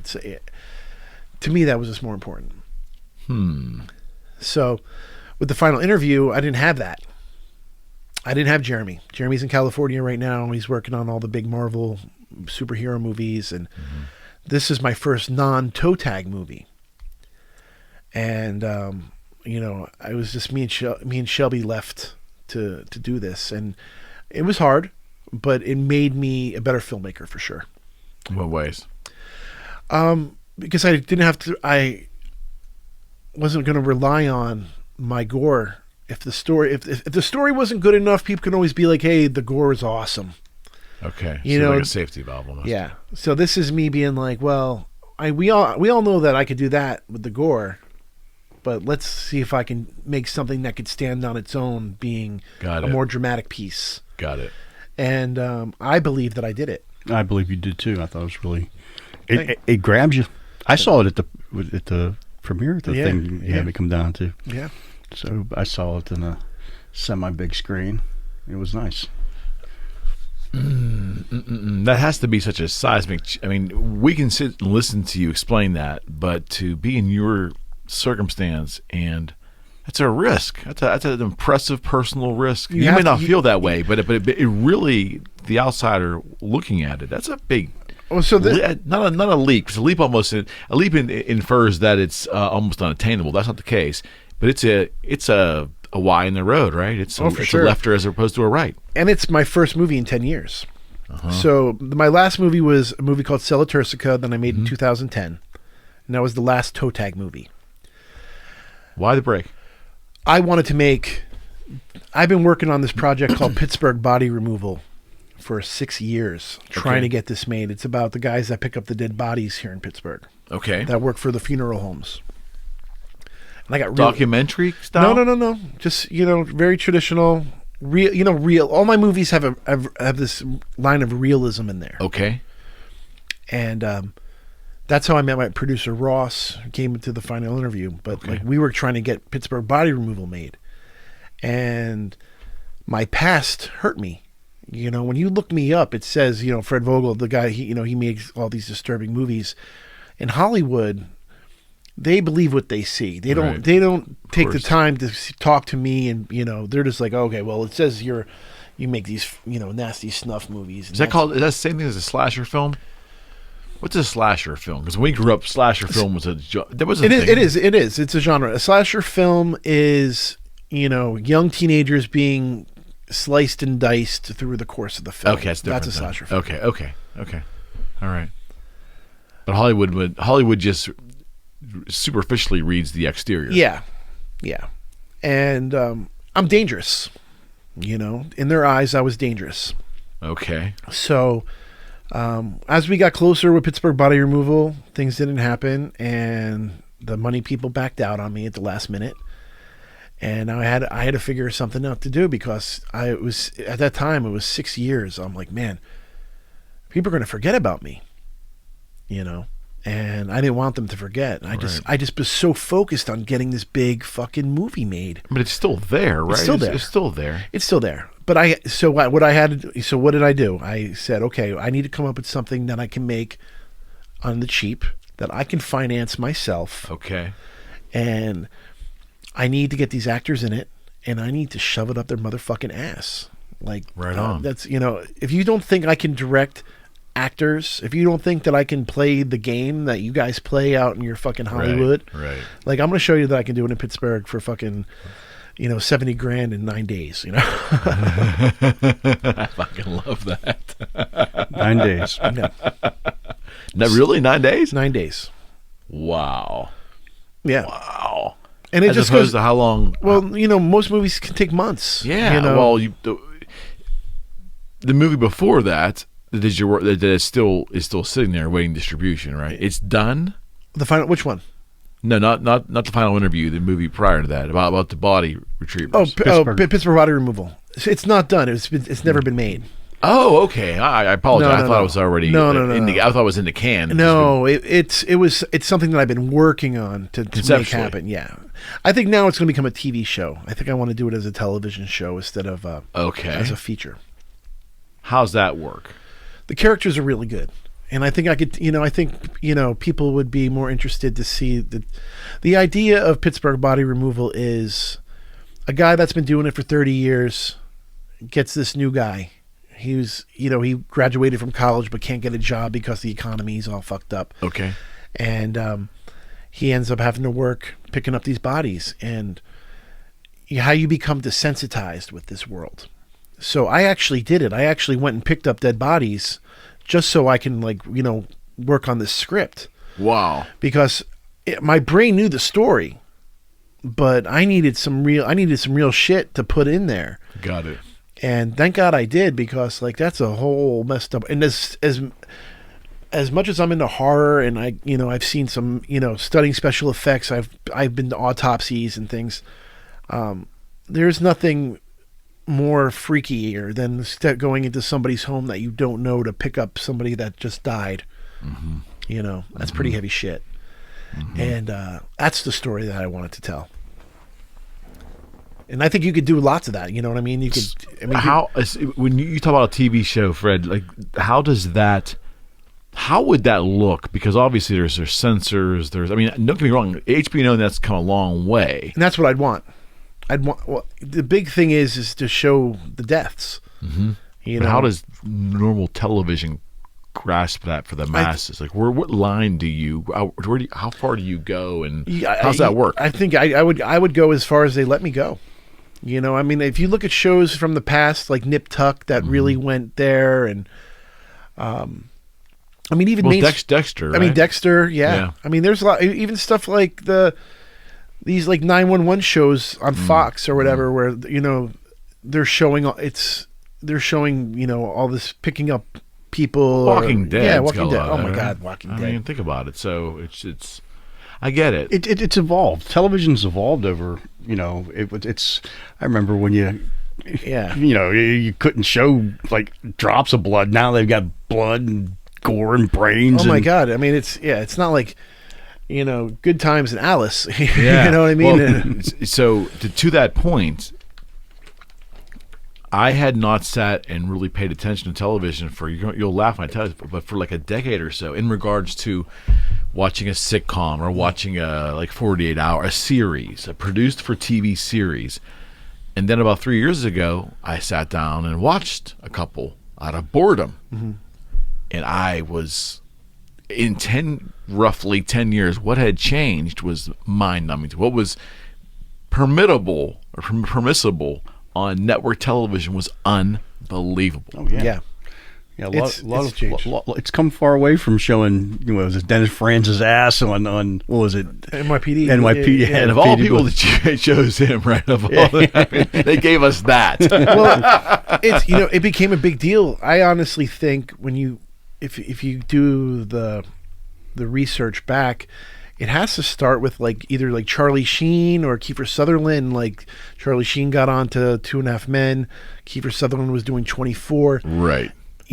Actors, you were a TV actor or you were a film actor. Yeah. Is it still that way? Not anymore. Not anymore. Okay. Actors want to act. And now there's not that Yes, delineation because the art houses are merging, right? Yeah. Because Netflix films, Amazon films. Yeah, 'cause what's TV and what's movie anymore? So, you do a movie, you work for 3 months, you make your movie, you hop onto the next one. Television, if you're lucky, you get 7 seasons. You're working for 5 Got years. it. You're making that kind of money. You're getting better royalties Got it. because of that. So I think actors are like, wait a minute, I can go and do a TV show and I'm working less hours during the week. Film shooting and television shooting, and Freddie knows this too from working in the biz. The hustle. The hustle on TV is so much more faster than working on a movie. You work on a movie, everybody's all taking their time and setting up a light for 5 hours. TV, it's like go, go, go, go, go, go, go, go. Because there's quicker deadlines. You have to. Yeah. And everybody's faster at their job. You got 2 weeks to shoot an episode. Yeah. So bang it out. If it's an hour show, you got 2 weeks, get it done. Whereas, a movie can go months at, for and if an hour and a half. If we don't get it done, we'll get more money and we'll shoot another week or whatever. Yeah, TV, it's because the different. you get floating budgets there, right? So, the year 2020. Talk about the state of the movie industry as you see it now.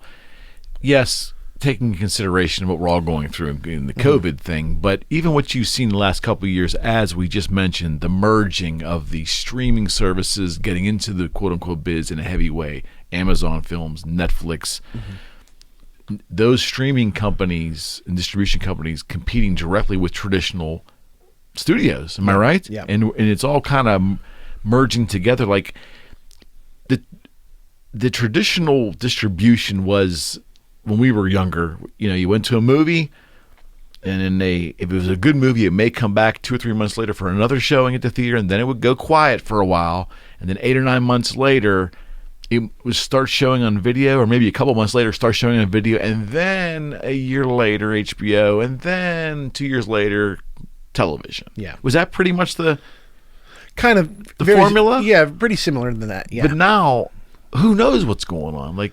Well, now it's like some movies are either they're playing the same time at the theater, they're playing on your TV. On TV, you can do it the same way. Yeah. Yeah. Depends on what kind of experience you want. Yeah. I mean, right now with COVID, it's pretty. So, Bill and Ted's new movie just came out. I didn't. My wife didn't feel comfortable sitting inside a movie theater. Totally get it. Right. So we bought it and watched it on our TV to support Bill and Ted. So now instant distribution is. I haven't paid attention to anything in terms of. I mean, Fred's movie is the first one I actually sat down and watched in a long time. So you can XYZ movies at the theaters, but you also can rent it at home. Yeah. Or you can go to the drive-in like I do. Yeah. I guess we have to now, but was it that way before COVID? It was starting. It was starting out where you could. It was like what they would like same day on demand. Like if a movie came out in the theater, you could watch it on demand. They charge a premium for that? Yeah. Yeah, it's so like to go to the movies, $8 during the day or something, maybe $12 at night. It's $25 to watch it at home. But you can plant 5 people in front of that television too, right? Yeah. And you're comfortable. You're sitting on your couch. You can do whatever. You could pause it. You know what I mean? There's definitely some advantages from it. I'm a cinephile. I love going to the movies. The experience. I like eating my popcorn and watching the movie, and now movie theaters are so nice. You could sit back. Well, they had to become that, right? Well, They yeah, had because to compete. one of the problems with going to the movies was like I hate going on a a packed Friday night. As much as I love the experience of people, yeah, you're smushed in there, and the guy sitting next to you is spilling It's crap like being on an you. airplane almost. Yeah. Now you're in the big giant recliner. Yep. You know, And you can get dinner. yeah, it's Oh, really? Oh, you can get, yeah, they'll bring you some of these places I used to go to this place all the time. They bring you dinner. You order dinner. You have a nice little table, crazy. and you know.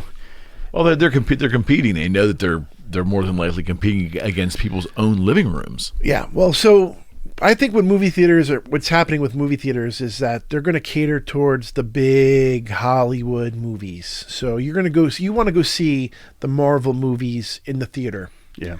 But when it like little movies, dramas, and stuff like that, you can watch that at home. Okay. And now, even with COVID, film festivals have changed. Okay. So I was on the road with the Final Interview for the past year and a half. Mm-hmm. COVID hits. Now everything is, you watch it online, Okay. right? So I think that's going to be the future. So even society opens up, we're already like there. We're there. It's that we open that door exists. So what if you can't afford to go to the Sundance Film Festival?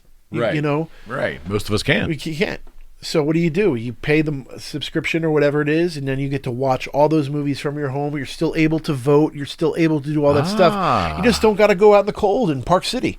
Well, IFC is that.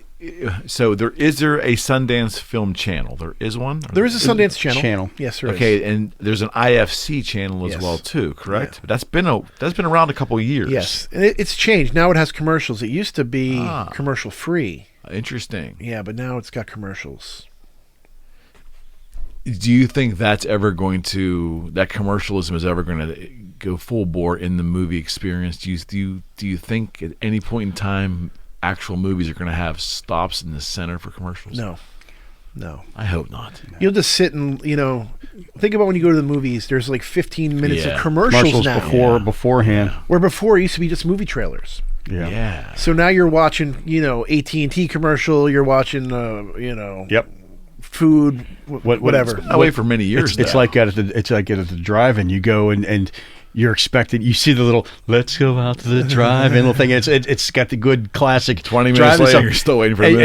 and you're watching a State Farm, but Jake's from State Farm, and I'm like, wait, I thought this was the movie was starting, and then the trailers come on, and then they'll throw another commercial. They'll throw Jake and AT&T on there again, and then the movie starts. It's I wouldn't mind that if it started before the scheduled time for the movie. You get a 9:35 showing, nothing's happening until 9:50.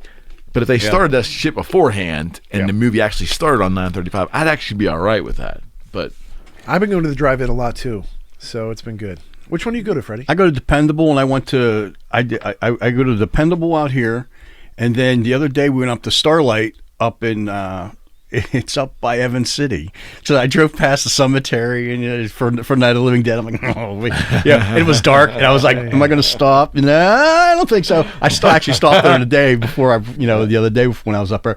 But so I go out there, and then there's one down by Brownsville, but I've never been to that. Yeah, one. I drove past the one in Brownsville recently, but I go to the one in Vandergrift, the Riverside Drive-In. Okay. And I took Sheltman out there, and his first drive-in experience. Oh, We went and saw Christine in the car. Yeah. Somebody. Well, last night Chicago was playing Rockstar, and I'm like, I was like, oh my God, is it would be so great if Dependable played Rockstar because we don't have to go. in a heartbeat. We could throw things in in a heartbeat. But we might film up there. Yeah, right. But they. So I mean, the drive-in's been a nice experience. Oh yeah. Because I hadn't been to the drive-in for like a long time, and with this COVID thing, I just started going back out to the movies, and I'm the king of popcorn. Oh God, yes. And you didn't bring popcorn for your friend today. I was going to, but I knew it's we not were on me, Fred. That's not on me. That's on this guy. We were on a tight time schedule today. The next time. But next time he's on, we're gonna bring popcorn. We'll bring the popcorn. I used to put a popcorn machine right there, and we'd have popcorn and vodka and wine. Oh my gosh. And whiskey but now it's kind of laid back. Well, now I'm sober, so. But yeah, man. So is there a plan? Maybe you could get Final Interview into like a drive-in or something. I'm hoping. So My buddy who runs the Riverside, I was talking to him about it, and he said, believe it or not, people aren't coming out to see the new shit. No, it's all old People films. want to watch the old shit. Comfort? Like people are afraid that's comforting? I think so. I think if you can watch the new shit at home, why not on your flat screen with your surround sound? But you know what? If you wanted that old school, the nostalgia of it. It's the things you used to do when you were a kid, and now you can go see. Because a lot of us went to the drive-in when we were kids. A lot of us went to the movie, and you can go see something that you were familiar with from the 80s, from the 90s, from the early 2000s. Do you think some movies just themselves just are, I don't know, they're just better in that environment? Well, so I got this last week, or it was either 2 weeks ago, I saw Night of the Living Dead, the original, and Evil Dead double feature at the Riverside. Okay. And I just remember, leaning over to my wife Shelby and over to Sheltman and being like, just imagine this is 1968. Yeah. Like, close your eyes and just you smell the popcorn and you hear through people's cars the sound. Yeah, there's an ambient. There's ambient there. It's just something special that unfortunately I wasn't there, at the time. But now we're here right now, and it's just as cool. Yeah. Yep. And to be like, oh my God, I saw Evil Dead at the drive-in, or I saw Texas Chainsaw Massacre at the drive-in.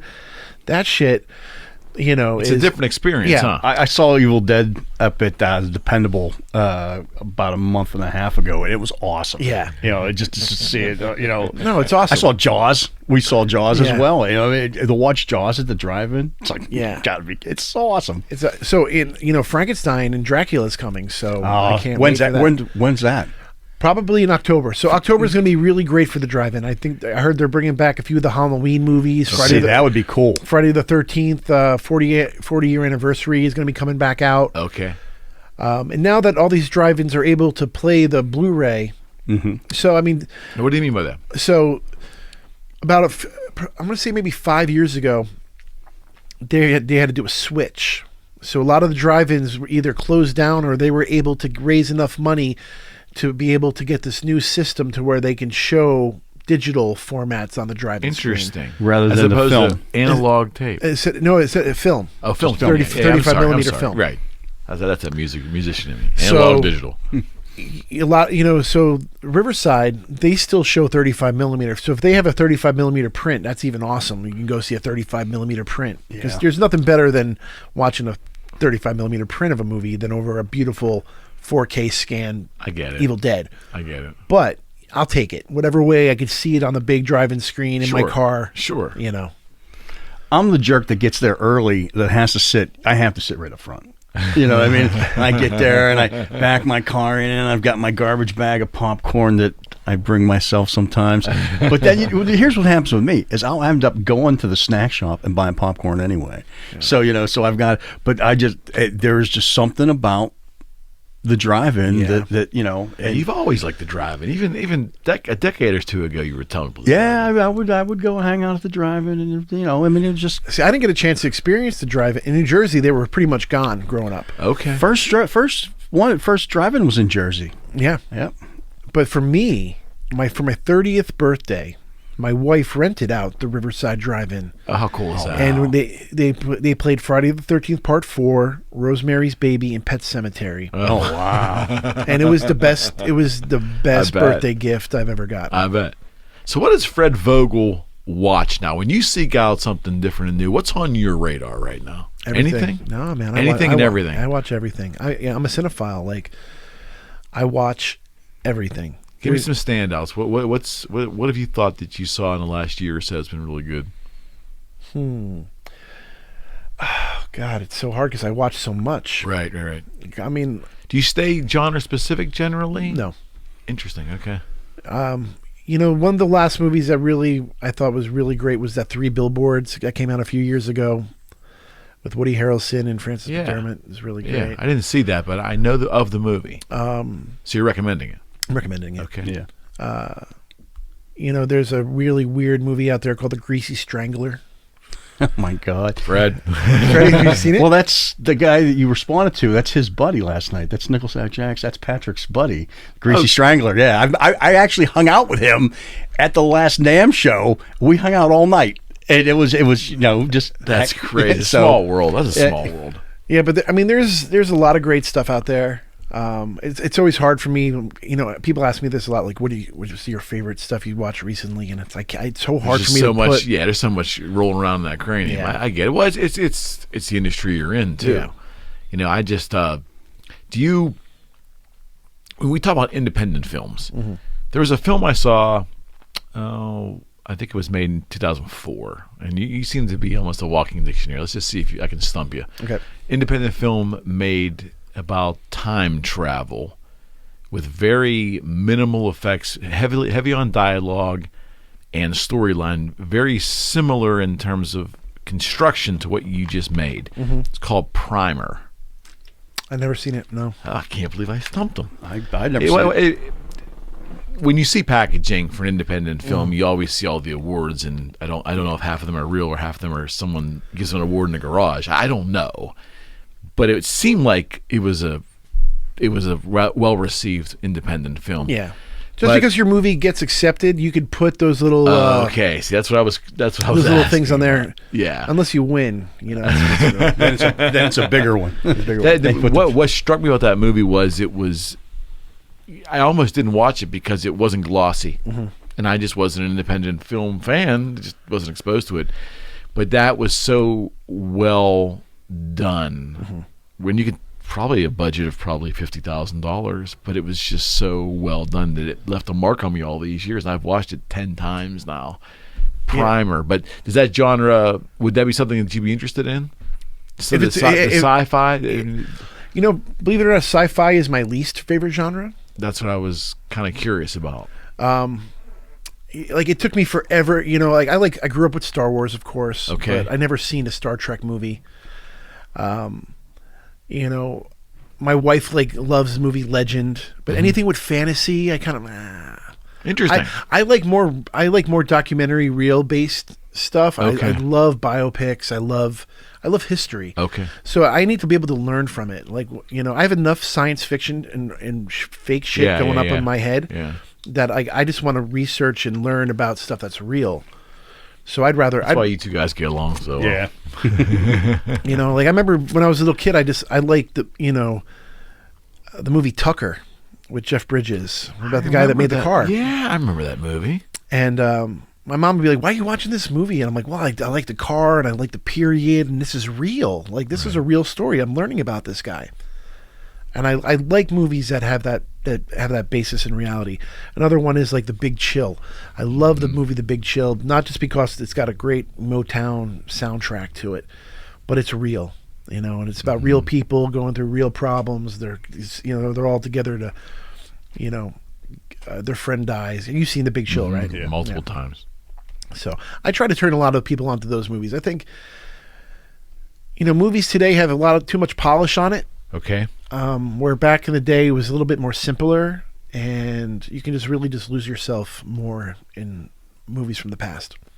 There's just something innately special about doing exactly that, losing yourself in a movie, and I think that term is something not spoken about anymore. Because my philosophy, Fred, is that media is being and has been thrown at us so fast and in such big volumes for so long that I've watched my two children, 20 and, believe it or not, he's 20 now, 20 and 17 years old. I've watched them and how they react to movies way different than what I feel today and how I felt prior. They absorb and ingest media differently.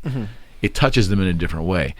When you say get lost in a movie, I don't know if my son or daughter really even understand what that even means. I mean, they might love a movie for something, but they don't love it like we loved it. It became like we were immersed in it. There was something like visceral. Yeah. Does that make any sense? No, totally. I do that with Tarantino films. I get caught up in the dialogue. You know what I mean? And that's what I liked about the final interview, is it was a dialogue thing. No doubt. I'll sit there and want more. I want to hear more. I want to hear more of the story. Tell me more. Why? And I do that. But if it's a good dialogue heavy movie, I find myself lately getting immersed in the into the movie, and I don't really care so much about the action or the explosions or I want to hear the story. Yeah, well, the script, for the final interview the story was created by me, but it was written by my writing partner, Rebecca Swan, and she is just an amazing writer. And I literally, when I came up with the idea for the final interview, I wrote down 3 pages of these characters. Mm-hmm. This is Darius Tidman. This is his whole life. Mm-hmm. Everything from, being in the car accident when he was younger and, all that shit, mm-hmm. to Oliver Ross, everything about him. Mm-hmm. And then I would just give that over to her. And then she came and built this story. Okay. That's fascinating to me. That's all fascinating the way it's constructed that way.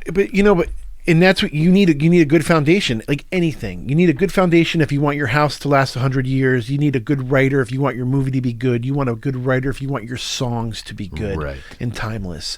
It's all about having that structure. If you don't have that structure, it's just going to fall and collapse on you and be forgotten.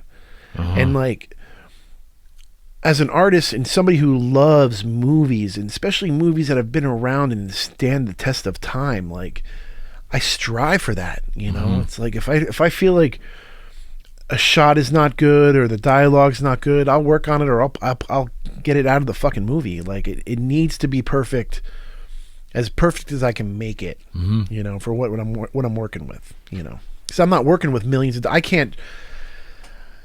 Freddie and I work on big movies, and there's lots of waste, and there's lots of people who just don't give a shit. I bet. And that's not anything like on my movie. Everybody's there because they want to be there. They want to make this the best movie. They're not just there for the paycheck, right? And I think that was the hardest thing for me jumping into the big movies, mm-hmm. was that I cared so much, and then I'd be don't worry about that, don't worry about that, don't worry about that, and it's I learned to separate myself. To mm-hmm. be okay, well, I know I could put 100% into this part, but I'm not gonna whatever. This guy don't care, I don't care. No, I see what you're saying. About 10 years ago, 12 years ago, I was amazed by a film, and I apologize, but when I tell you the crux of it, you may be aware of it. It may be on your radar. It's an independent film. I was amazed by the story, but I was amazed by the fact that the entire movie literally took place in the living room of this house with a bunch of friends gathered to wish their friend bon voyage. He was leaving.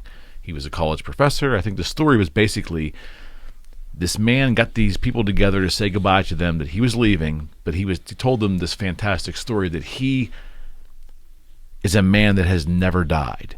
Oh wow! It's off of the I think based off of the Twilight Zone episode of many years, the guy that gentleman that never died, but it was so well done and so captivating. With no special effects, no gloss, no heavyweight actors. I saw it. And at the end, it was really, really well done.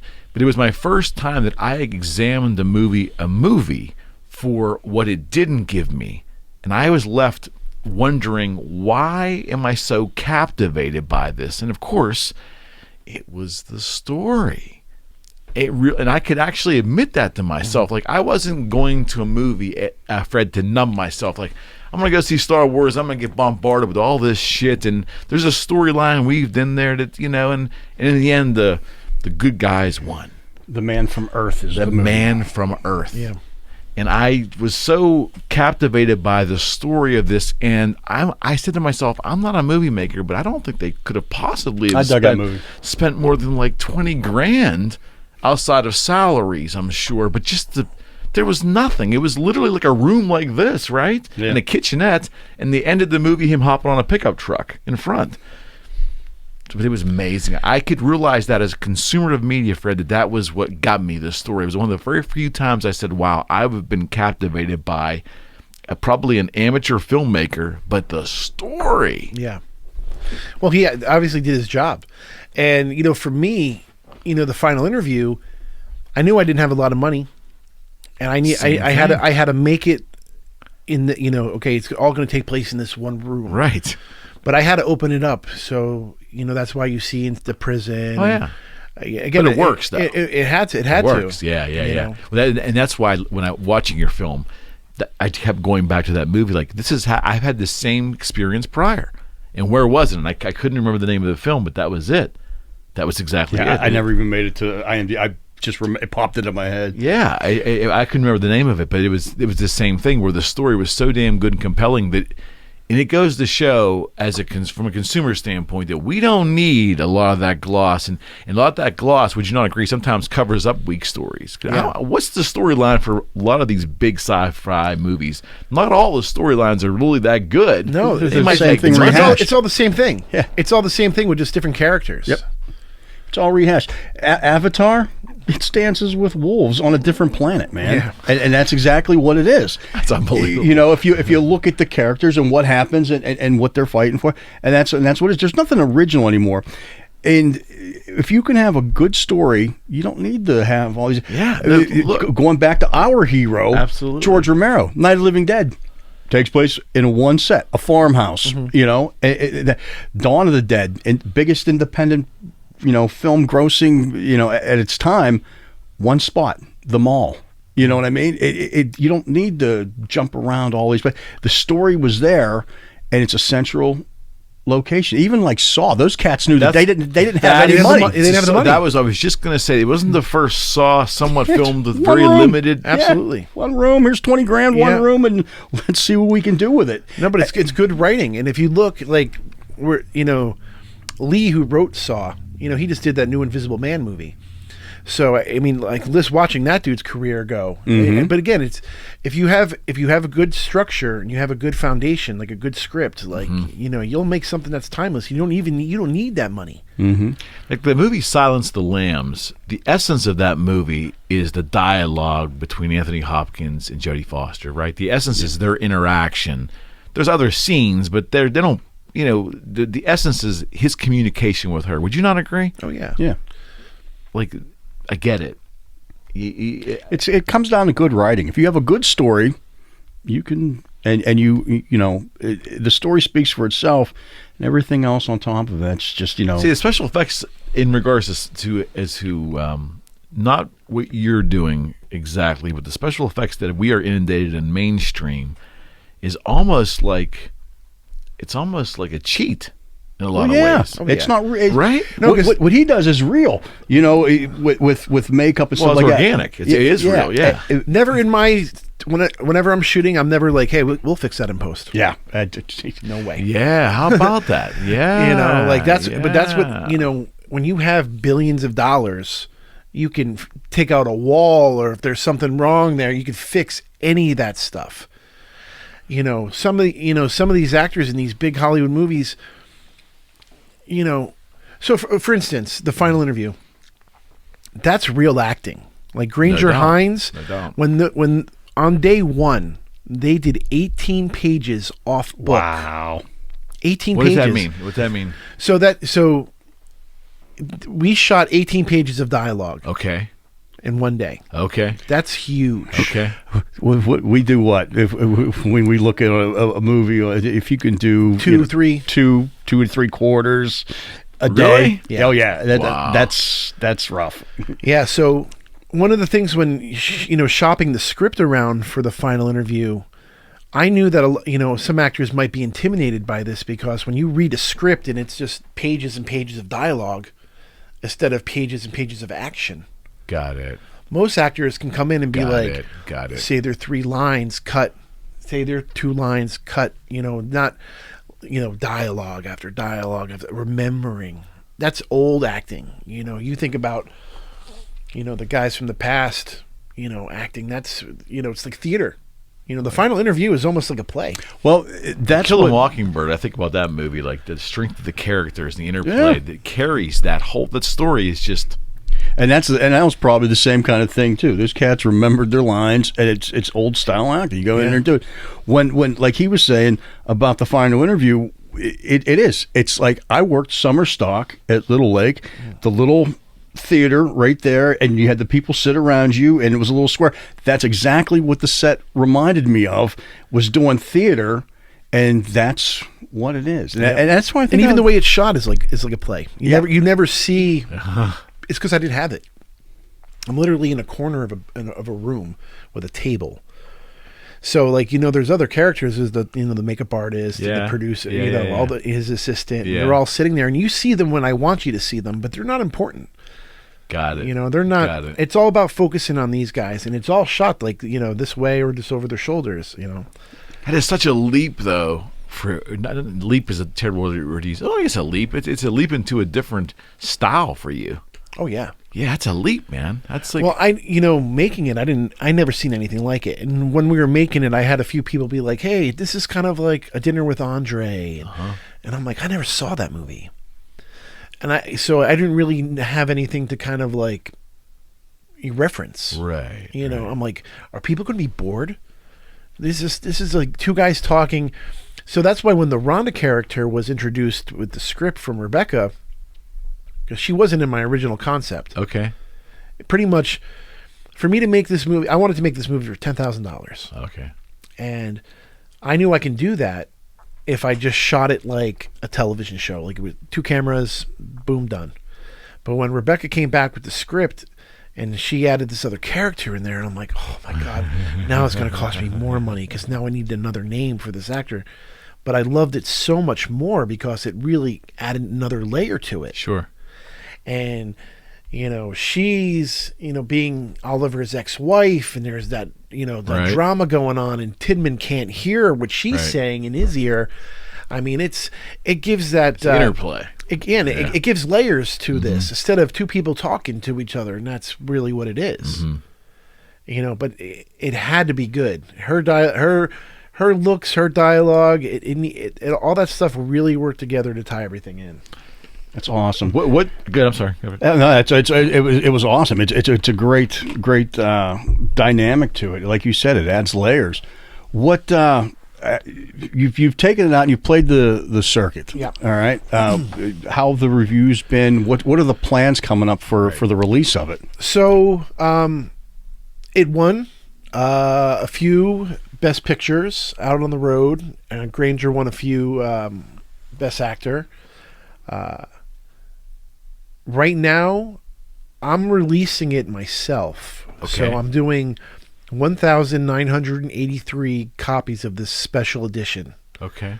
And it's going to have the Blu-ray, the DVD, and the soundtrack. I'm so proud of the soundtrack. I had to put it on there. The soundtrack was cool. My buddy Paul Joyce did an amazing job.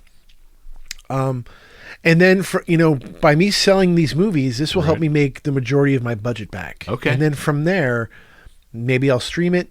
Maybe I'll do another pressing on DVD or Blu-ray, but you'll never get a package like you're getting right now. Got it. So you can pre-order that at thefinalinterviewmovie.com.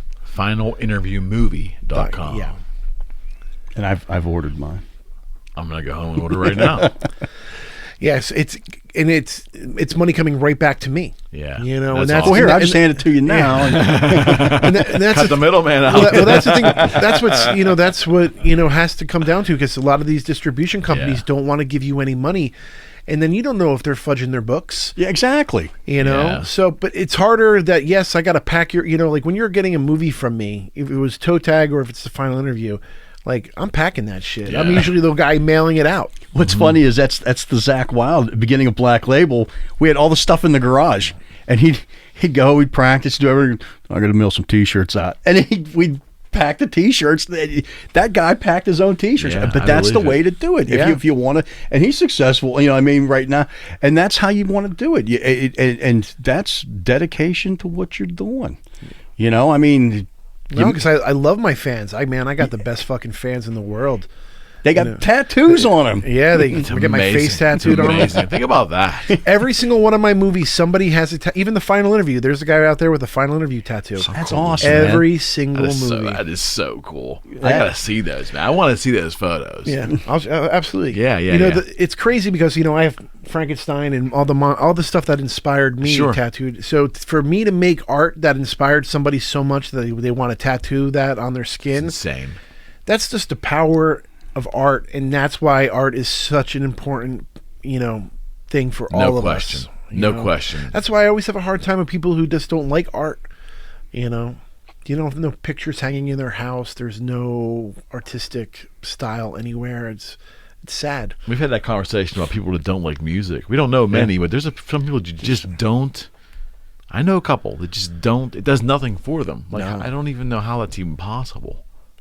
And not to be touched by a film, like I mean, I can go periods of time devoid of that kind of stuff if I'm busy, but you always go back to that to get some respite in life. You're just trying to unwind. You're trying to take your mind somewhere and enjoy that time.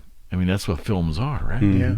And music too. So And like music. I do this thing called Fred's Record of the Day on my Instagram. Follow that. I So watch it. you know, I got a pretty big record collection, and what I do is I just put. I wake up in the morning and I go over there and I pull a record out, and that's the record of the day. And I usually tell you my favorite song, the year that That's it came very out. cool.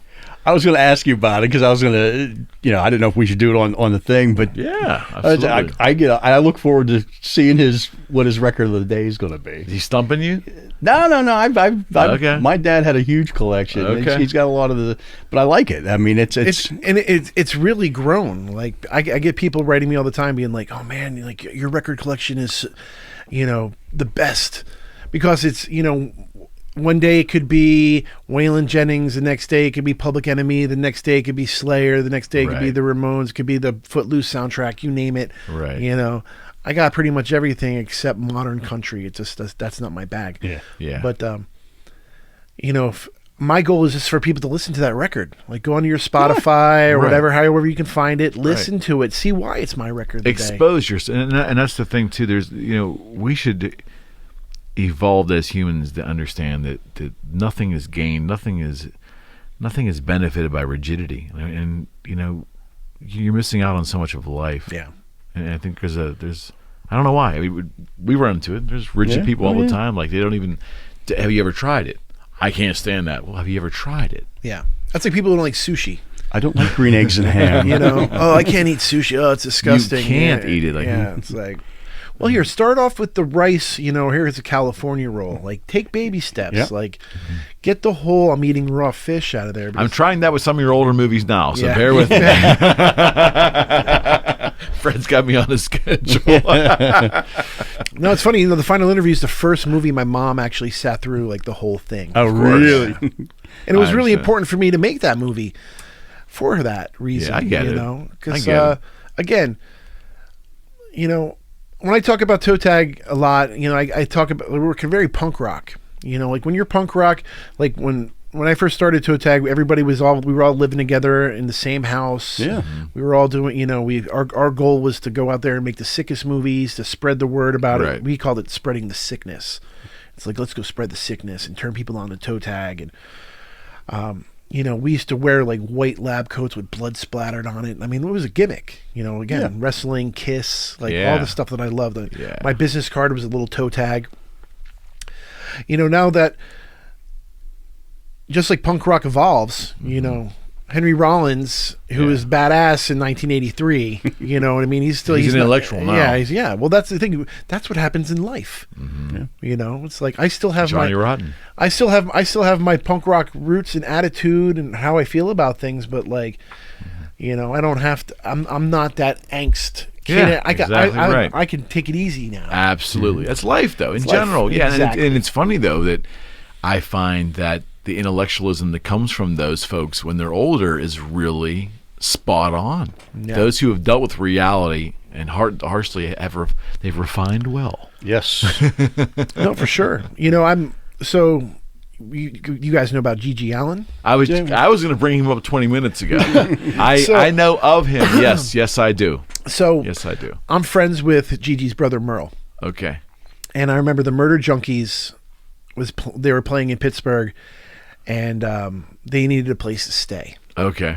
And the horror stories you've heard about the Murder Junkies, Oh. like fucking shitting in your house and all crazy stuff. And I remember being really, really nervous to be like, "Hey, Merle, you guys can come stay at my house." You let them murder. Well, I mean, because he's my friend. Yeah. And, I Okay. didn't want you to sleep. These guys are on the road. I'm like, if I can give them a shower I understand. and a place to sleep. if they wanted one. Yeah. Yeah. But they also knew, like, I'm sure they were thinking too, like, that's fucking Fred Vogel. Like, he's going to cut our fucking heads off. Go to sleep, guys. I'll be in the bedroom. But these were great. these I stayed up with, Paul, the lead singer, and we talked about wrestling all night. And Sonny, the guitar player, woke up at 5 a.m. and jogged an hour to get his, because he's a health nut. They're not, they're not those kids anymore. Yeah. Yeah.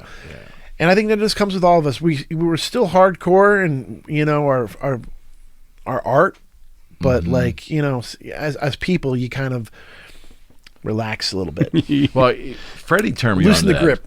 Well, Fred turned me on to that with musicians too, and it was by the time we were able to. Well, Zach was the first introduction, then Scotty, and then by the time we were working with Stanley and working with Paul like that, you see that that's not the same Paul Stanley from 1977, the green kid who just everything was new then, right?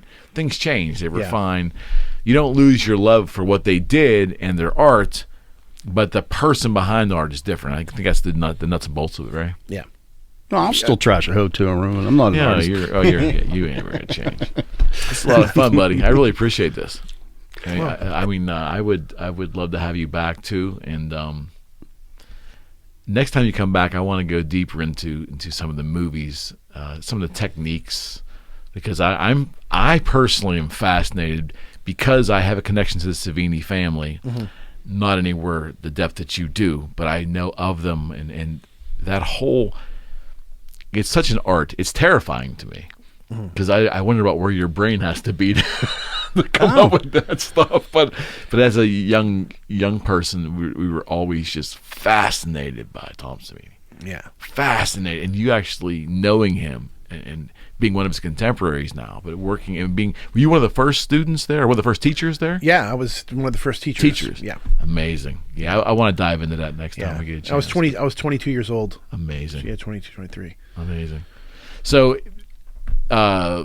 distribution is still undecided on what you want to do. Are you waiting for COVID on the final interview on how you want to proceed? No, I just right now is? I want people to get the movie. You can get it, and that's the thing is the physical movie. Yeah. And then you'll make a determination based on how that works as to what the next step is. Yeah. It's the finalinterviewmovie.com. Yes. It isn't the final, it's the final. The final interview movie.com. Yes. Whew, Fred, I appreciate it, buddy. Thank you for having me. Did you have a good time? Guys. Oh, I had a blast. Yeah. And Mr. Kowalo, as usual, thank you for your co-hosting duties. Thank you. I like to keep quiet. You kept me out of trouble. You did great. Friends, it's Fred Vogel. Boogie Street Studio, Fred Kowalo, Eric McKenna, and it's the final interview movie.com. Yes. And check it out. Check it out because it's great. Absolutely. All right, friends, we are Thank you. out.